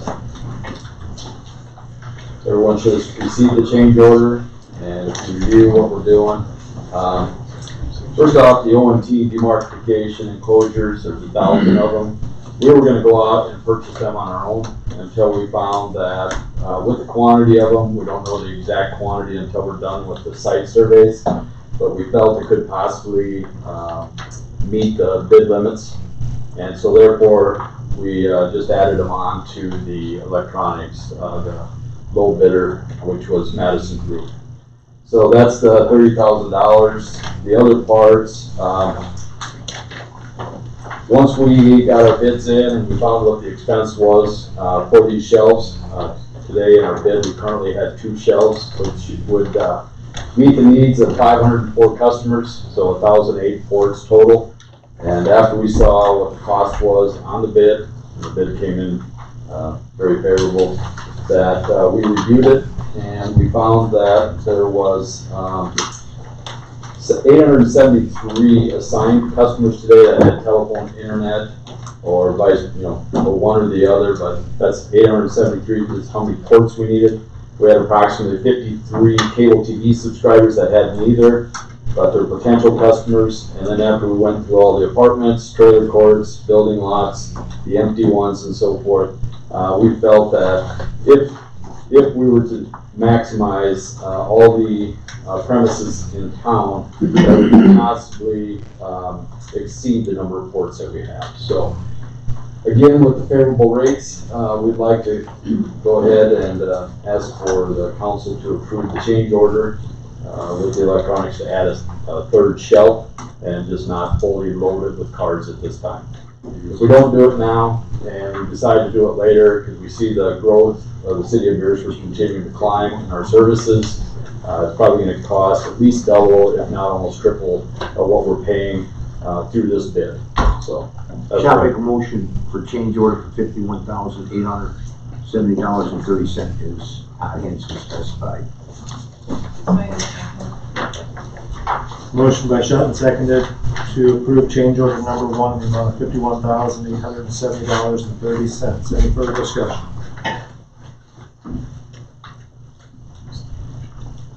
Hearing none, all in favor say aye. Aye. Opposed? Change order approved. Thank you very much. Thank you. Thanks, Mike. Chief Shirt. All right, we're not gonna take much of your time. I know it's been a long night.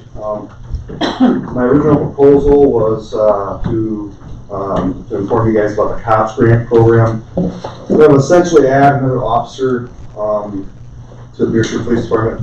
In looking at that grant, it expired March 11th.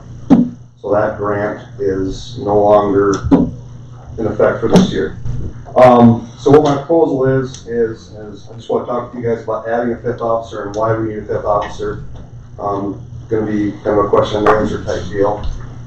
Just going to go through some of my issues since I've been the chief, very short period of time. The sick time is killing us. When you have one officer down, we're working 6, 7, 8, 11, 12-hour days in a row. it's not only making us sick, it's hurting our family life, and it's draining our officers. We have a great benefits package in the city of Beresford with our sick time and our vacation. But the problem we're finding out, and this is even when I worked here the time before, if you're gonna take a day off, you're probably all right. Anything more than 2 or 3 days, you're not gonna get the time off. And if you don't get the time off, you have to work. That's just the way it is. I think we have 7 or 8 part-timers. Only about 2 of them work. We're gonna be losing 1 in May because he's in law school. So we're gonna be down to 1 that can work. Most of them work full-time jobs. I know this is gonna be an expense on the city. The things that it's gonna free up somebody, if we have a 5th officer and say we lose a guy, we roll back into a normal 4-man shift like nothing ever happened until we hire a 5th guy. Same thing with vacation. The chief can either flex his schedule or flex a person's schedule to cover for vacation, and we can almost get rid of all of our part-timers, which would eliminate $21,000 out of the budget just for a part-time budget. Not to mention our overtime budget, which is $24,000 a year. Just us officers use $11,000 a year. You know, if we're flexing time, if we're comping time, if we're helping each other out, we can save the city a bunch of money in overtime. It's probably about half of what an officer is going to make. I think if you're paying top dollars minus benefits, because I don't know what that is, about $49,000 for an officer for wages. But you got to add SDRS on that and all the rest of the benefits they have. You know, another thing with that, you know, my big plan was to be in the school more, roll back in kind of an investigator mode. It's just we're spinning our wheels and we can't do that. We try to do our best and we can't be everywhere at once. We can't do investigations because we're also taking calls at the same time, and it's just kind of tough to get going where we're going. If you have more people, if we can get that done, we can allot someone to be a quasi-investigator. Where there's double coverage, where there's no, you know, outside issues where they'd have to leave when they're doing investigation. What I found out really quickly is the old way to do things was if you had an investigation of a crime that occurred in Beresford and the suspect was out of the city limits of Beresford, you better just chalk it up and be done. Because we're not leaving the city of Beresford. That is not my personal opinion, because we're not doing the city due diligence, we're not doing our due diligence by just wrapping up an investigation and saying, well, they live in Centerville, we can't go over there, because we only have 1 man to man the city, which is a huge deal sometimes, especially at night. So, that's kind of some of my things, what I'm trying to implement. There are some line items to be cut in the budget, but the big thing is the overtime pay can be cut at least by $8,000 or $9,000, and with the 5th guy, we can cut $21,000 right there in our part-time salaries. So, any questions you have for me? Our committee met with Mike, and I think my biggest thing is, I mean, this time of year, I work 12, 34, how many ever days in a row, but I don't work 12-hour shifts like you guys. I know how I feel after working 2 weeks in a row without a day off. I'm not at my prime. You guys aren't going to be at your prime if you're working that many days, 12-hour shifts. And to me, then that isn't putting our city, you know, that's putting a risk on our city because you guys you're wore out, so to say. So safety is just, to me, the hugest thing. And we've had quite a few situations in the last month where you and your officers have had to work more than a normal. I'll just throw this instance out. Shortly after I started, about a month, I had influenza. Called up part-timers. No one will work. So I work with influenza. I go to your house. I'm not going to your house, but now I'm bringing them in your house. Okay? So, I mean, and we've been slammed. This year has probably been one of the worst years for the city. But this also covers someone who's going to leave, someone who's going to start a family, someone who's going to adopt a kid. I mean, if we're giving them what they're allowed off, 6 weeks, 6 months, whatever it is, how are we supposed to move forward on 3 people? Can't do that unless you want to pay me $50 an hour and burn through my overtime budget. which last year we did. Because when I started, we were a two-man department. So, I think our consensus in our meeting was that it was very well justified that officer. I think the committee can, Gerald is on the committee, we wholeheartedly support advertising for a 5th officer. I been talking to Teresa on the finance committee with Steve. We have some projects to pay for. Money's gonna be an issue this year with, we just finished the water tower, the electrical substation, the fiber to home, which that seems to be under control. We got the lagoon issue staring us broadly in the face, like within the next couple of years, if we don't cut our water discharge.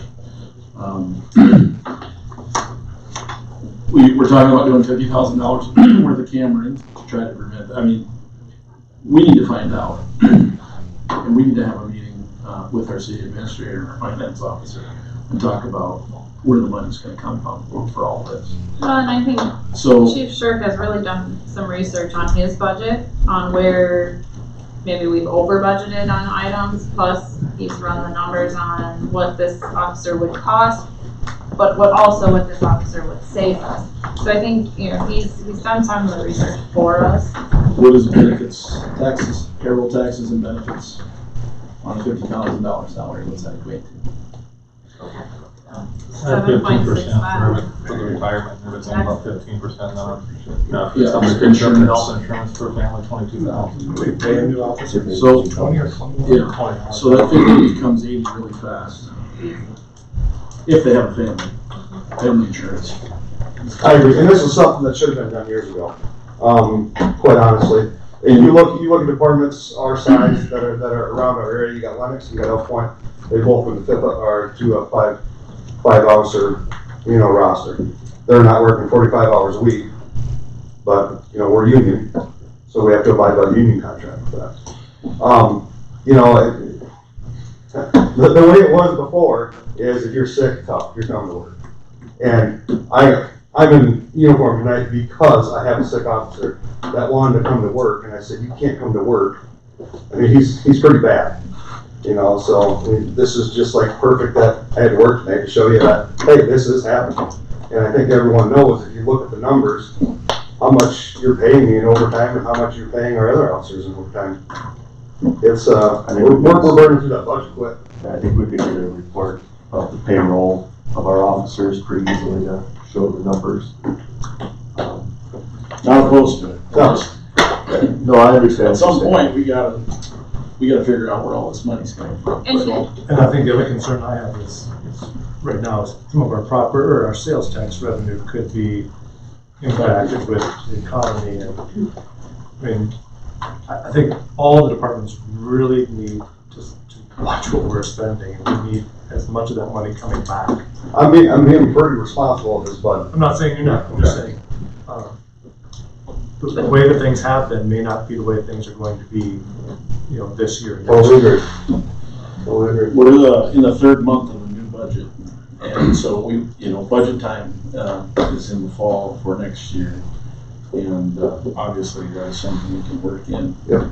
It's hard to plan for it right in the middle of the year. Not saying it's not needed. But also to give you just a little bit of insight without going into executive session is Mike has shared with his committee that it may be sooner rather than later that we need another officer anyway.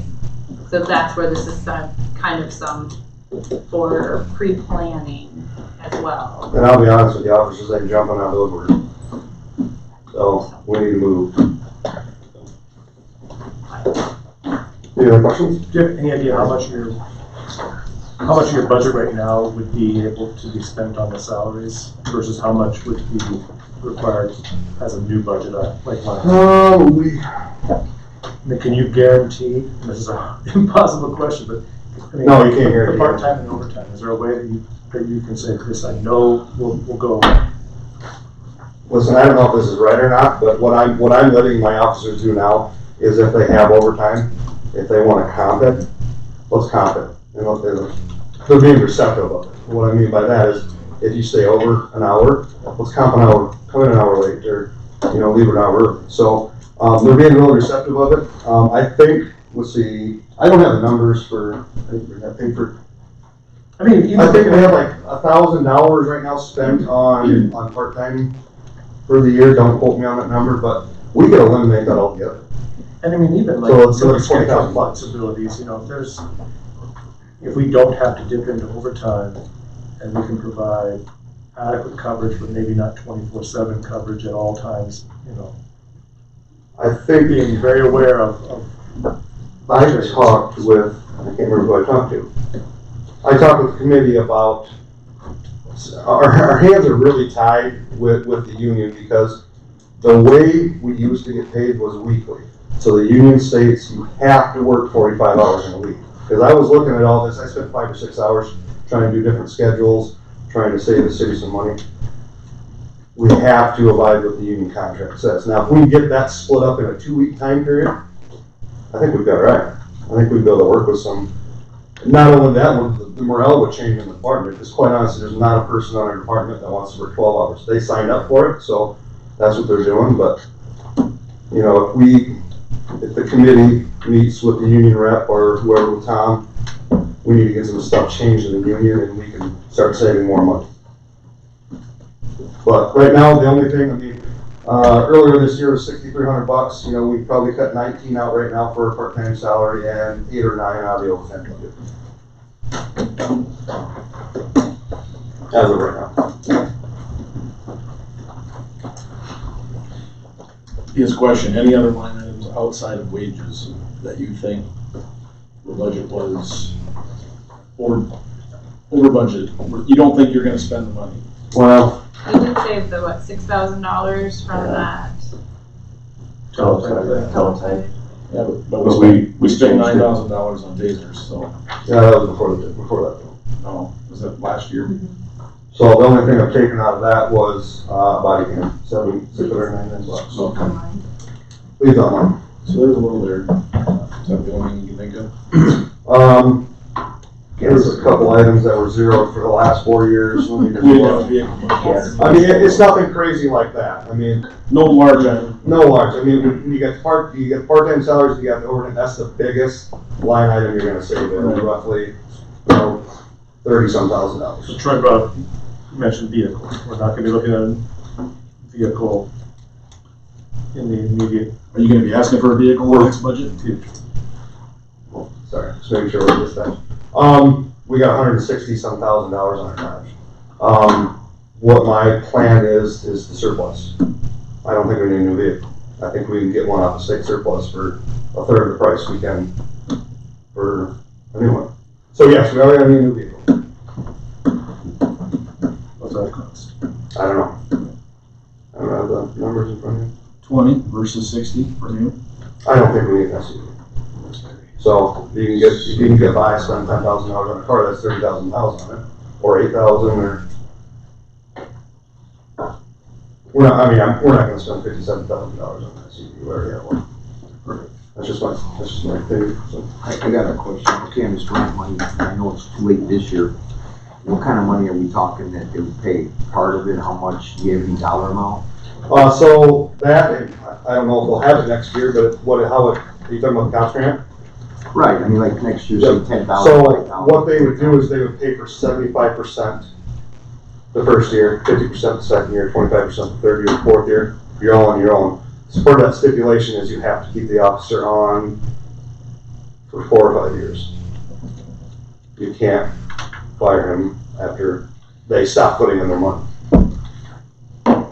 And you have to get the grant before you have the position too. So if we hire him now, we can't apply for the grant for that 5th guy next year. He's already on staff.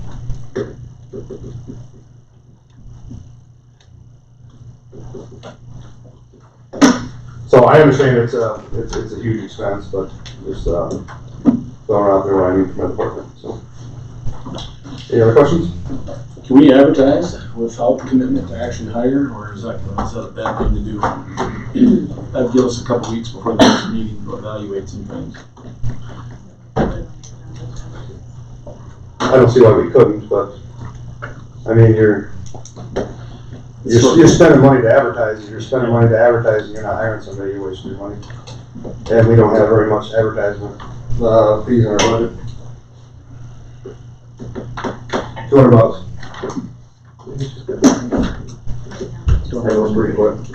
We don't have anything on there right now. It's not on the agenda. It has to be on the agenda? Okay.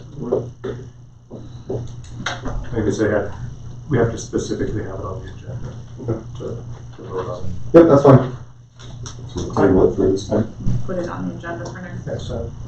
I think there's some state resources that maybe Elaine could help you with, where you could potentially start advertising for free. Right? And do we have a contract with any, like Keloland or anything? So that's $100 a month. Okay.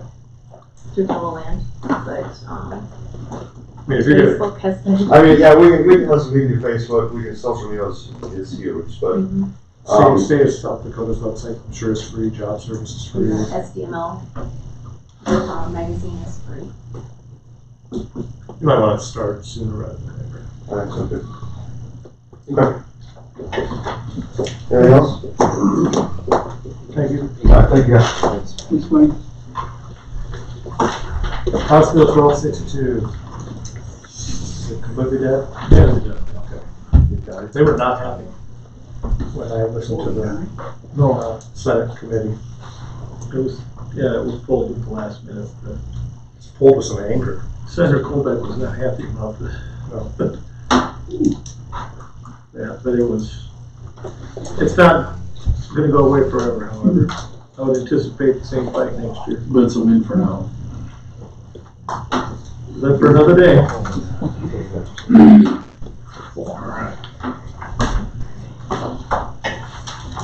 New business, review bids for crushed gravel sub-base materials. Any of you came in, you should have had the information in front of you. We just opened bids here this afternoon at 2 and 3. The first one we opened would have been for the sub-base. The bids are in front of you. Rectangle bid at a type price of $10.25 per ton, delivered at $4.75 per ton loaded, which just means we go bring our truck down and they load it for us. The Boyer Sands and Rock out of Haywarden was $9.75 per ton delivered and $5.75 loaded. Most times we get it all, we get them all to the delivered, don't we, Jeff? Yeah. I don't think we hardly ever load it up unless we happen to, they might be busy or something like that. Jeff and I talked today, and we don't really know the quality of the Boyer rock gravel. He's gonna test that before we commit to it, because if it doesn't have enough binder in it and it's all it is rocks or too much sandy soil, it doesn't stick together very well. So we need a little binder, and if it doesn't have that, we may reject it if it doesn't meet the specifications. So Jeff didn't have a chance to get to that today, but so we're gonna table that one until the next meeting if we can. And a motion to table that down. Was that okay to table? Not taking any action today? We don't take any action. All right. Second one we did was asphalt surface treatment. We got the same three bidders as last time. They're spread out there. I'm not going to read all those numbers. You can take a look at them. I'll just read the number at the very end. Top coat was the low bidder at $70,876.90. The road guy was at $72,320, and asphalt surfacing from Sioux Falls was at $98,975. So we've used both the top coat and the road guy in the past. They kind of go back and forth. They're usually pretty competitive. So we have top coat. We just need to watch them a little closer. We know that when they're emptying oil and stuff like that. So anyhow, we would recommend the low bidder in this case. What did we budget? We only budgeted, I think we have 75 or 70. 70. So we've kind of watched it closely, and once we get to a certain point, we stop there. So. Yeah, we need a motion to authorize the low bid of top shot. Pardon? Yeah, what was that? What'd you say? There's 70 in the budget for. Okay, shall I make a motion for top coat with a bid of $70,876.90 for asphalt surface. Second. Motion by Schott and seconded to approve top coat bid of $70,876.90. All in favor, say aye. Aye. Opposed? Motion carries. Part-time hires, Burgess Golf Course. We have two gals that we're trying to take care of on the inside there. We've got some that work the evenings, just once we get going full-time out there. We'd like to hire Courtney Cowan at $9.30 an hour, and Haley Svagan at $9.30 an hour. These will be seasonal employees. I'll make a motion for 2 part-time hires for the Bridges Golf Course inside service at $9.30 an hour. The names is Jerry Simon stated. Golden second. $9.30 an hour, yeah. Courtney Cowan. Haley Svagan. Motion is to approve the hiring of Courtney Cowan and Haley Svagan at the rate of $9.30 per hour. All in favor, say aye. Aye. Opposed? Motion carries. Step pay increase, Bill Moore. Bill is hitting his 4-year anniversary, so we'd like to move him to $10.80 according to the custodian wage scale. Lee moves to step pay increase for Bill Long to the $10.08 per hour. Keen second. Motion by Delaney and seconded to set the rate of Bill Moore at $10.80 per hour. All in favor, say aye. Aye. Opposed? Motion carries. Coronavirus concerns. Okay, you guys probably heard about that by now, but it really escalated over the last week. We had some meetings with the Union County Emergency Managers last Friday, and we had, here at City Hall, we had started working on some plans, just to continuity of operation in case things happen here at City Hall or any of our departments. We've got to be concerned about if all of our staff get quarantined at the same time, how we're gonna handle things. We may end up where we don't have anyone at City Hall or that could be here at City Hall.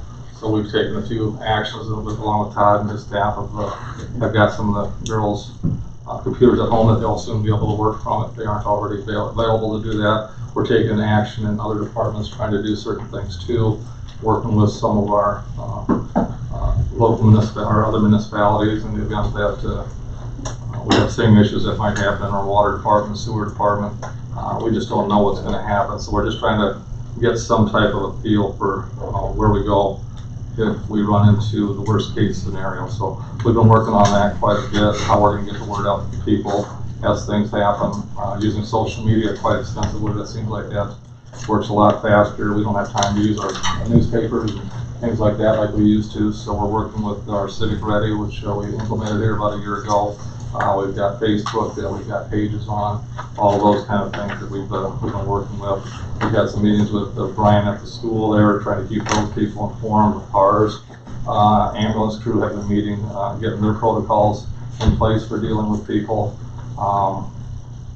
We're working on some section plans for each of our departments.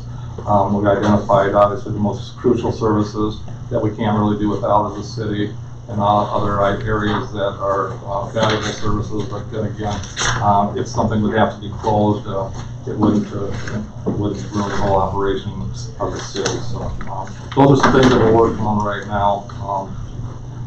Jane's here. She's going to talk just a little bit about what she's doing at the library. And if you guys have any other thoughts for her, I think she'll be appreciative, but I think she wants to explain a few things there, and we'll talk a little further.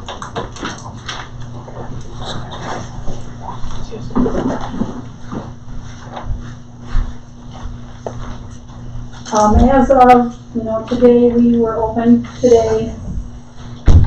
I will say that across the state, I think coordinating with the schools, a lot of libraries are shutting down, so there's not another public gathering place.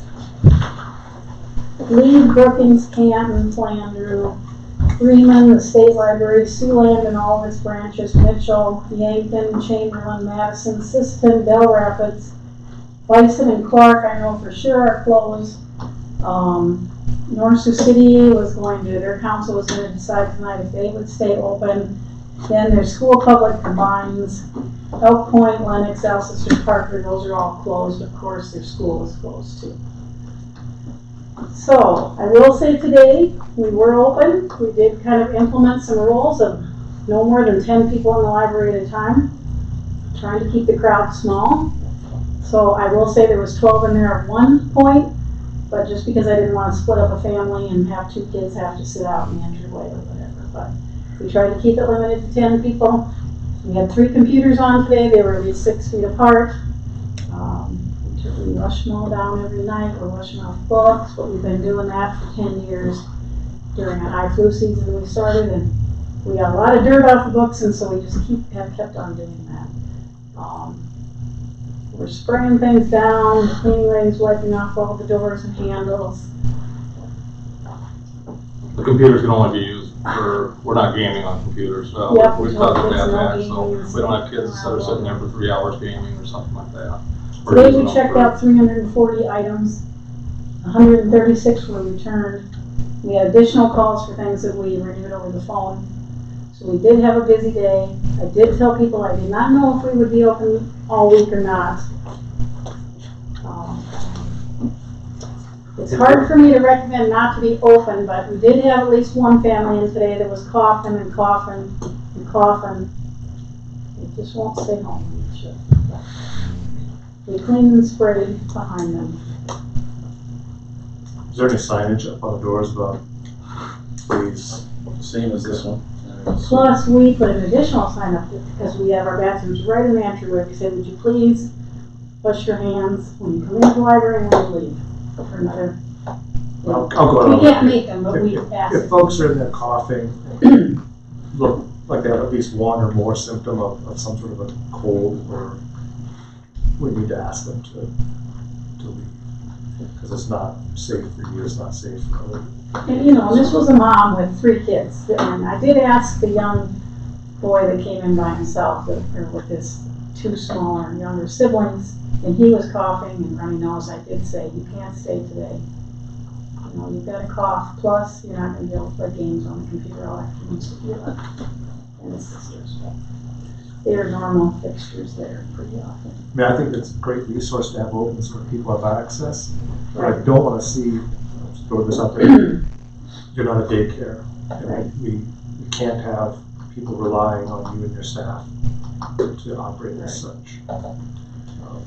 So I don't know what you want to do, but I would maybe recommend, just because of the school guidelines this week, that we close the library to the public for the remaining 4 days. But the staff comes in, we let them know on Facebook, we are there to call, and we'll get books ready and put them in the entryway for them. We got books to get ready, we got extra cleaning we can do, we got some reading to plan for. I think for the week that our staff would still be there and provide services, we can tell people how to get online and use the Libby app and download books and audiobooks. We can keep recommending on Facebook things to do when they're at home. I think the hours, you know, I mean, it's going to be 4 days. And besides myself, Barb is actually sick right now. I don't know if she's going to be able to come to work tomorrow or not. So she is not feeling good and she's coughing. I'm in favor of maybe following your recommendation and just having a couple of staff members there, but I wouldn't let them in the front door. Right, just in We'll bring the book and hand it to you through the door. That's what I think too. We would keep that inside door locked. They could step into the entryway. Keep the outside door locked. You can see them out there. I just thought, well, maybe they could at least come in, we could have them on the bench with their names on. Yeah, but then they're in the building, they're in the bathroom. True. They're still contaminating the area.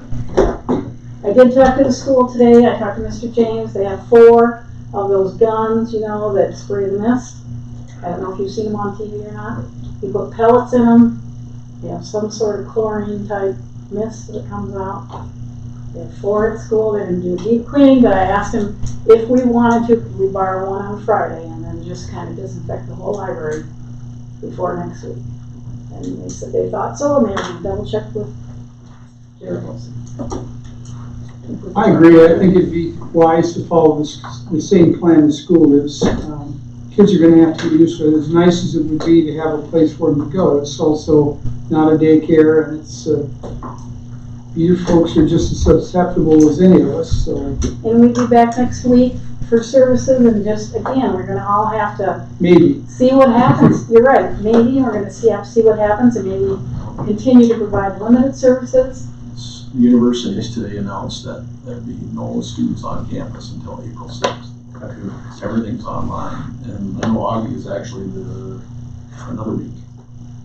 So the guy, We canceled all of our programs through March, we've already done that. We So the canceled all recommend- program delivery through March. so the recommendation that I think would be to follow the school at this point, subject to change. I would guess by Friday you'll be able to make another decision based on what the school's gonna do. So we should go ahead and continue on at that level, because we don't want to be here again for another 3 weeks. One of my Yeah, so difficult- just give us the parameters that. Follow the school's recommendation and come up with some way that you are comfortable with your staff to allow people to access some materials, but if at a certain point that becomes too much, I think that should be suspended as well. Yep, I think just talking to Jerry. And I haven't done my schedule for next month, and I can weed down a little, I don't wanna, Either you know, Facebook or we have to talk about who gets paid for when and how long. And this stuff is changing. This We don't is have. Today's changed from 3 days, closing everything down.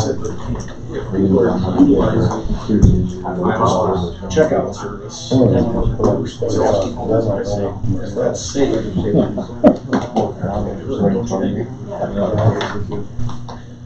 Literally when they had to reach back to you, grabbing the rubber glove. That's probably what they're doing now. Actually, we're not ready with the rubber glove yet, but we are wiping them off with the Clorox wipes right away, we let them stand and dry, we wash your hands on them sometimes. Another issue is, you know, we looked around and recommended, we have trouble finding our supplies now, we're starting to, like, find hand sanitizer right now. And we leave town, there's 3 good ones.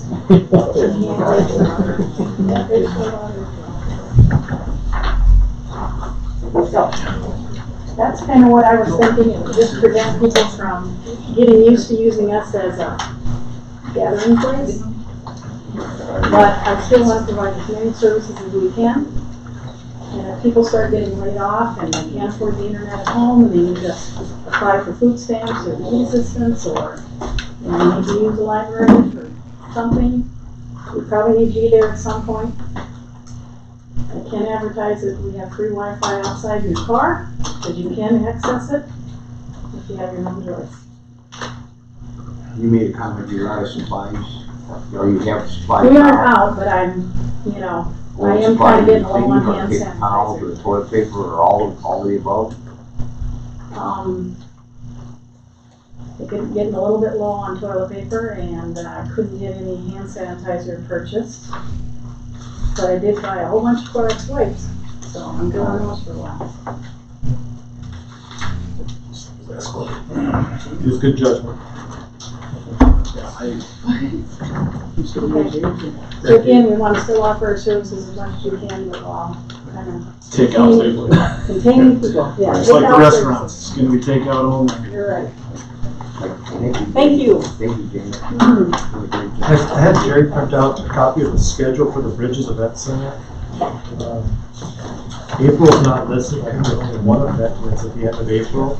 We all have to have some sort of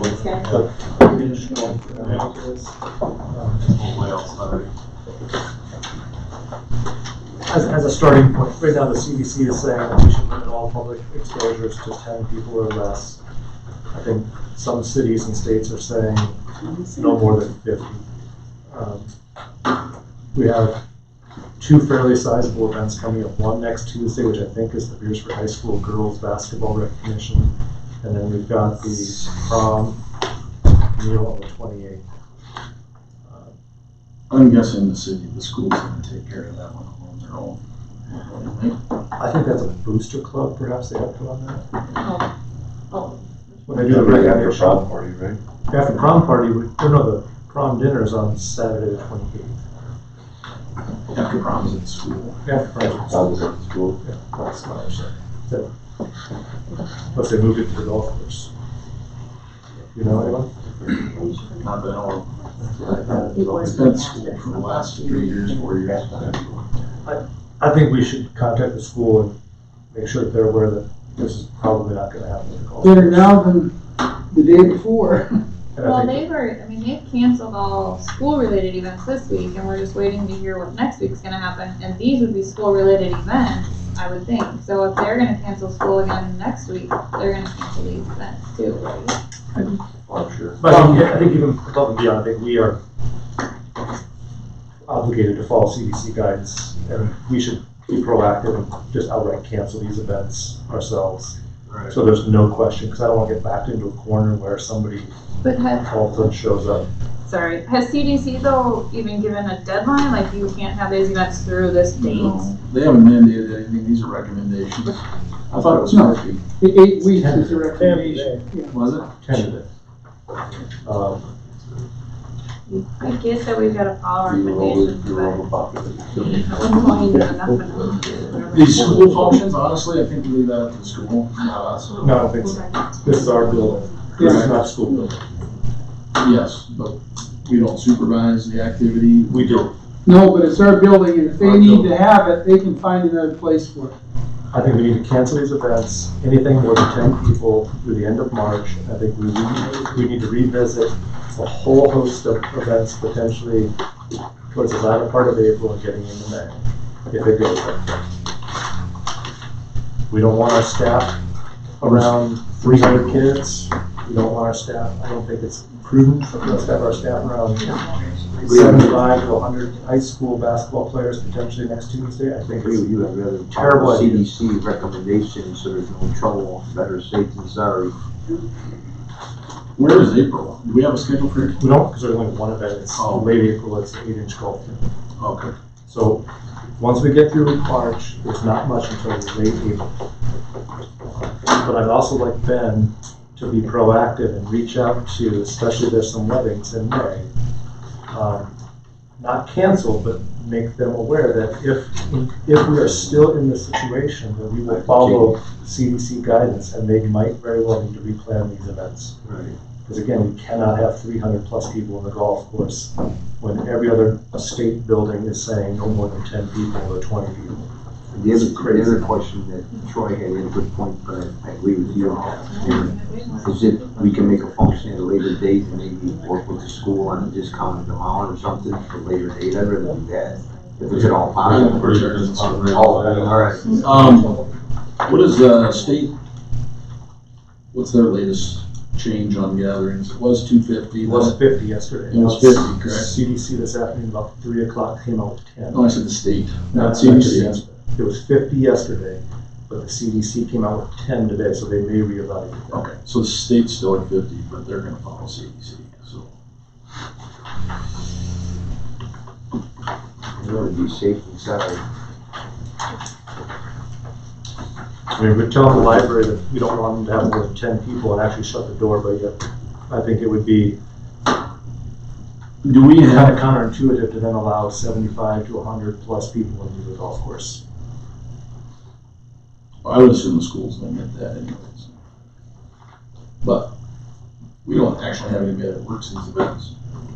Yeah, We have somebody on the bar side, but these are all over in the event center. We clean and set up all the tables, tear all the stuff down. So yes, we are absolutely liable to that. Start building.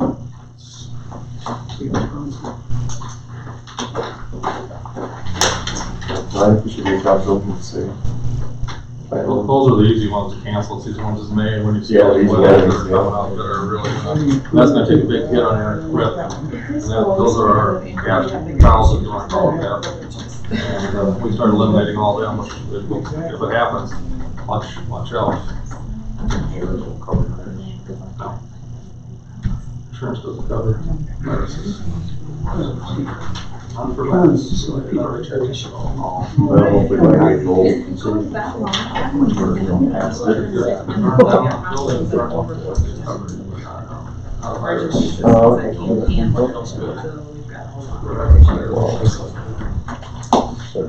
I don't know what everyone's, there's no consensus on this, right? Everyone's, It's moving too fast. there's so many opinions, there's. What's moving fast? Tomorrow's gonna be a whole different day, so there might be. Closures are moving fast. Closures are moving fast. Well, Minnesota, some governments, closure of all restaurants effective tonight. Right. So 14th state. And they're gonna be safe for 20 to 30 to 60 days. Who has more people than this? Better safe than sorry, nothing 24. There's people that work in that all the park, they don't have my way. Well, They get you this just take point, it so as a lot of people call. somebody that understands the disease. Just a couple more things real quick on this, and I can probably move on. John, I'm asking all the department heads we're gonna limit spending to just the day-to-day type stuff. We're not gonna go out and buy a lot of the other things that might be in your budget that we could do without possibly. Maybe it's restock, just hold back on everything, because I think we're gonna have issues with sales tax. Just letting you guys know right now, once they start closing all these businesses, the sales tax revenue will probably considerably drop.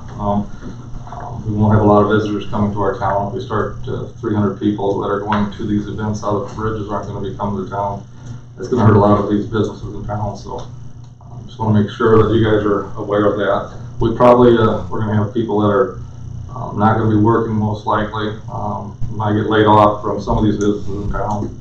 And you know, utilities could be an issue that are coming up. Are we going to shut everyone's utilities off?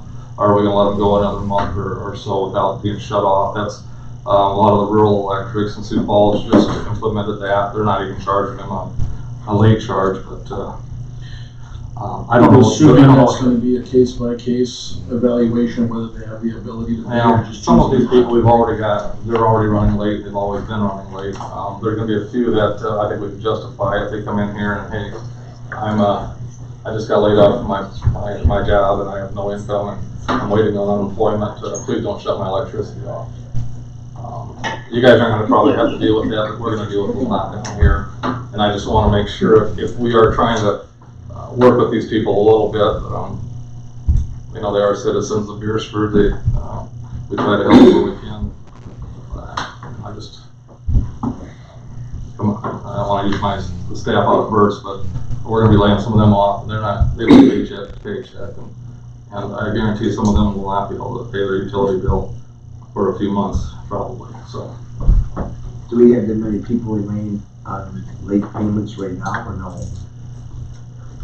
Yeah, because usually this time of year, they wait until they get their tax return. Oh. They push it to the limit, and then We gotta be a little careful legally if we give one a discount on another one. It's not a discount. I mean, or delayed payment. Say one person say, okay, we're not gonna charge you late fee. But Well, I mean, that would have to be a policy of the council if you're gonna waive late fees. Can we go case by case, or can we just? I think you need to set a policy what you're gonna do. Oh. And maybe they can, before your next meeting, they can come up with a policy to recommend to you about that or something. But it's not going to happen, I don't think, right away, but I think it's going to happen for quite a few of the service businesses here in town.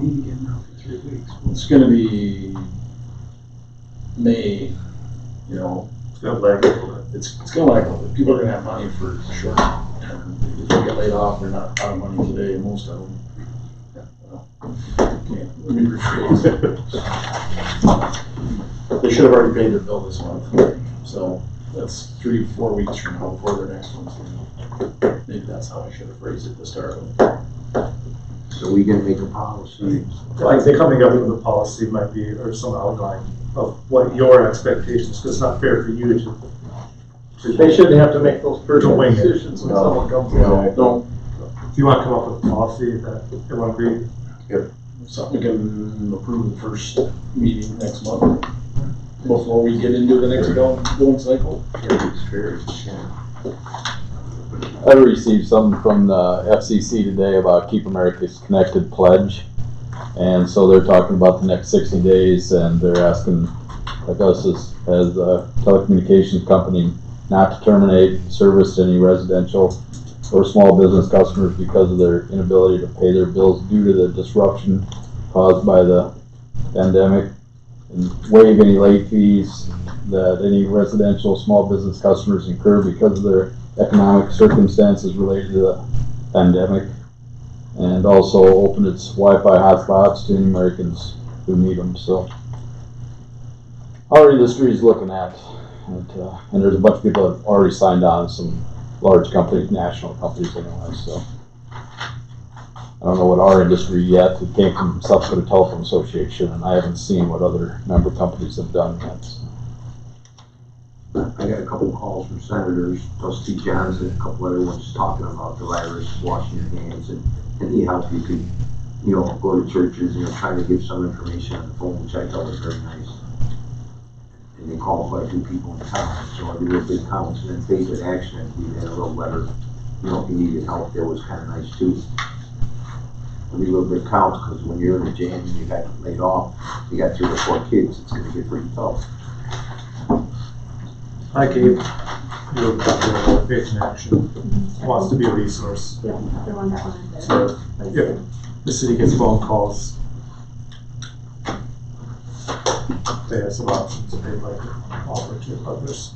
At the same time, you know, Faith in Action is running short too, so I've seen some posts on Facebook about donating to the school lunch fund, and I think Faith in Action would be a good one to donate to if you. We might want to generate like a one-pager list of some options that people could use to provide some form of assistance, whether it's Faith in Action or other civic groups or even regional groups. I have a feeling the question's going to come up quite a bit. Maybe it might save you some time too if we could just, if the question comes up, maybe we can email somebody or have something like a flyer or something. I did talk to the food company today too. She says that they're limiting the toilet paper to 2 rolls because it's pretty tough to get toilet paper. But they are giving stuff out across the street.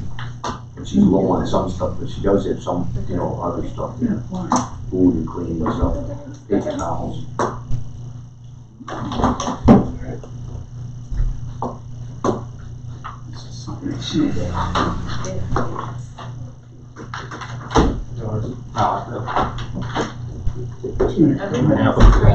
Sued in that letter for all Next item, free dumping at the rebel site. We've talked to the department, and we're not gonna have any time, nor do we wanna commit to doing any type of free pickup in April as we have the last couple of years. We got enough streets that still need fixing. We're gonna be chasing a lot of guys around with locators and everything else, trying to keep them from hitting all of our power lines and underground stuff, so we don't really have any extra people available, and if the virus hits, who knows who's gonna be available, so we would just soon offer free dumping at the rebel site all of April, see if we can get this to the local, to the residents only, so. Do we have a motion on that? I think you usually do, but just. Should I make a motion? They have free dumping for Beresford residents at the rebel site the whole month of April. We'll just start March 31st, that'll make it easy. Okay, starting March 31st. Tuesday. Which is a Tuesday in the whole month of April. Let Jeff have a question. Is this, we're not talking about closing that, are we? Letting people come out there is gonna be fine, I would think. I would think the rebel site would be about as good a place as any. Not a gathering place. No, well, sometimes it is. The other thing is, like appliances, they were still charging for appliances, last year. It's free dumping only for certain things. Yeah, okay. Yeah, I'll put that out too, so it's not electronics and everything else. Okay. Stuff that we normally would charge, like, that we have to pay to get rid of, we're not gonna give, that's not. Right. Alright, second? Second. A motion by Schott, seconded to authorize free dumping March 31st throughout April, rebel site. Any further discussion? Hearing none, all in favor say aye. Aye. Opposed? Motion carries. Summer hours on rebel site. Tentatively, it's March 31st, which is a Tuesday, I believe. So we'll start it then, and of course, if we get a bunch of snow and everything, that throws everything off, so we'll see. But hopefully the weather holds for us and we'll do that, so that doesn't take a motion or anything. What's the summer hours out there? It's gonna be, Elaine, can you rattle off the summer hours? Tuesday, Thursday, Friday, 1:30 to 4:30, Wednesday, 1:30 to 7, Saturday, 9 to noon, and then 1 to 3. And they are on our website, right? And we usually put that in the paper too, so for 3 weeks. Travel requests. Just a quick note on that, we'll kind of monitor those too. Most of these will probably be canceled, I'm guessing. But We can't 100% of our traffic. Yeah, I mean, I'm gonna guess Nationwide. this will probably be canceled, but I'd be surprised if it isn't. But Amy's gonna do some training at another conference, so this is, get her kind of in line to do the training at the next conference that she goes to. So it's pretty important that she is there if she's gonna go to the next one, so. Motion to approve the travel. So moved. Motion by Dwayne, seconded to approve travel. All in favor, say aye. Oh, no discussion. Discussion.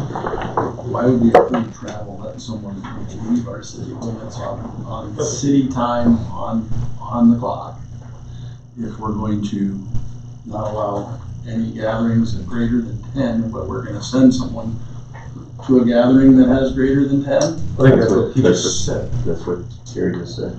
I don't know how many, it's a trainer, I don't know how many people are gonna be presenting at this conference, but it'll probably be less than 10, I would assume. We don't know. I don't know for a fact, no. If it has more than 10, then we're not gonna send her. Well, let's be consistent. Well, they canceled the South Dakota Municipal League, we're supposed to go for dinner, but we're not going. Well, CDC guideline effective today was 10 people. So I'm gonna I guess can't it's imagine we are gonna send. I'm gonna guess it's gonna cancel. I know what We you're will saying. cancel it, we can approve of it, if we feel that it's not in our interest and there's gonna be over 10 people there, we can sure say, hey, this is not gonna work, we can get all the details worked out here. Maybe there's a way to do it online. It's like college classes are doing it. Yeah, but not everything has that. That's not. When it's been awarded just the opportunity, if she has the opportunity to call. I'm talking 2 weeks from now, guys. April. That's what I mean. You don't know what's gonna happen in the next week. Correct. So, She's out and back, kind of like walking into Walmart. To a certain extent. I know Annie, she's smart enough, she'll make her own decision. If she decides that she doesn't feel comfortable, she will not go. That's what I know her, so. I think the whole organization is smart and they're gonna follow the other rules. Yeah. I suppose just put it out there. And If everything next resolves week is itself in great, the next then 10 days, go. she can go. But in all likelihood, this is not gonna happen. And if she doesn't feel comfortable, she's, I agree. Alright,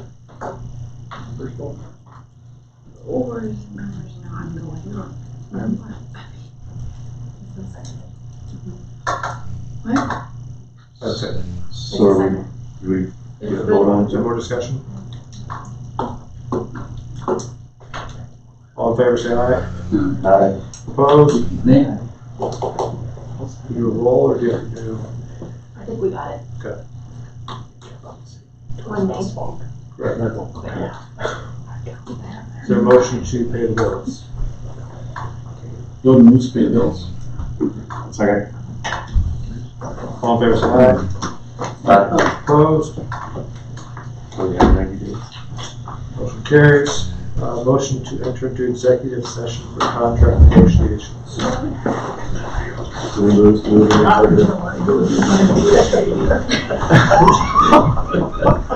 All in favor, say aye. Aye. Opposed? Executive session.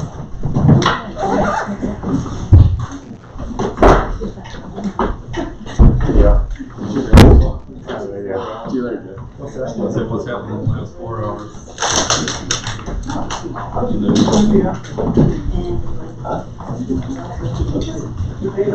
Somehow it disconnects. No, he's not saying that. Yeah, he is. He's saying he just wants to be taxed like the next guy.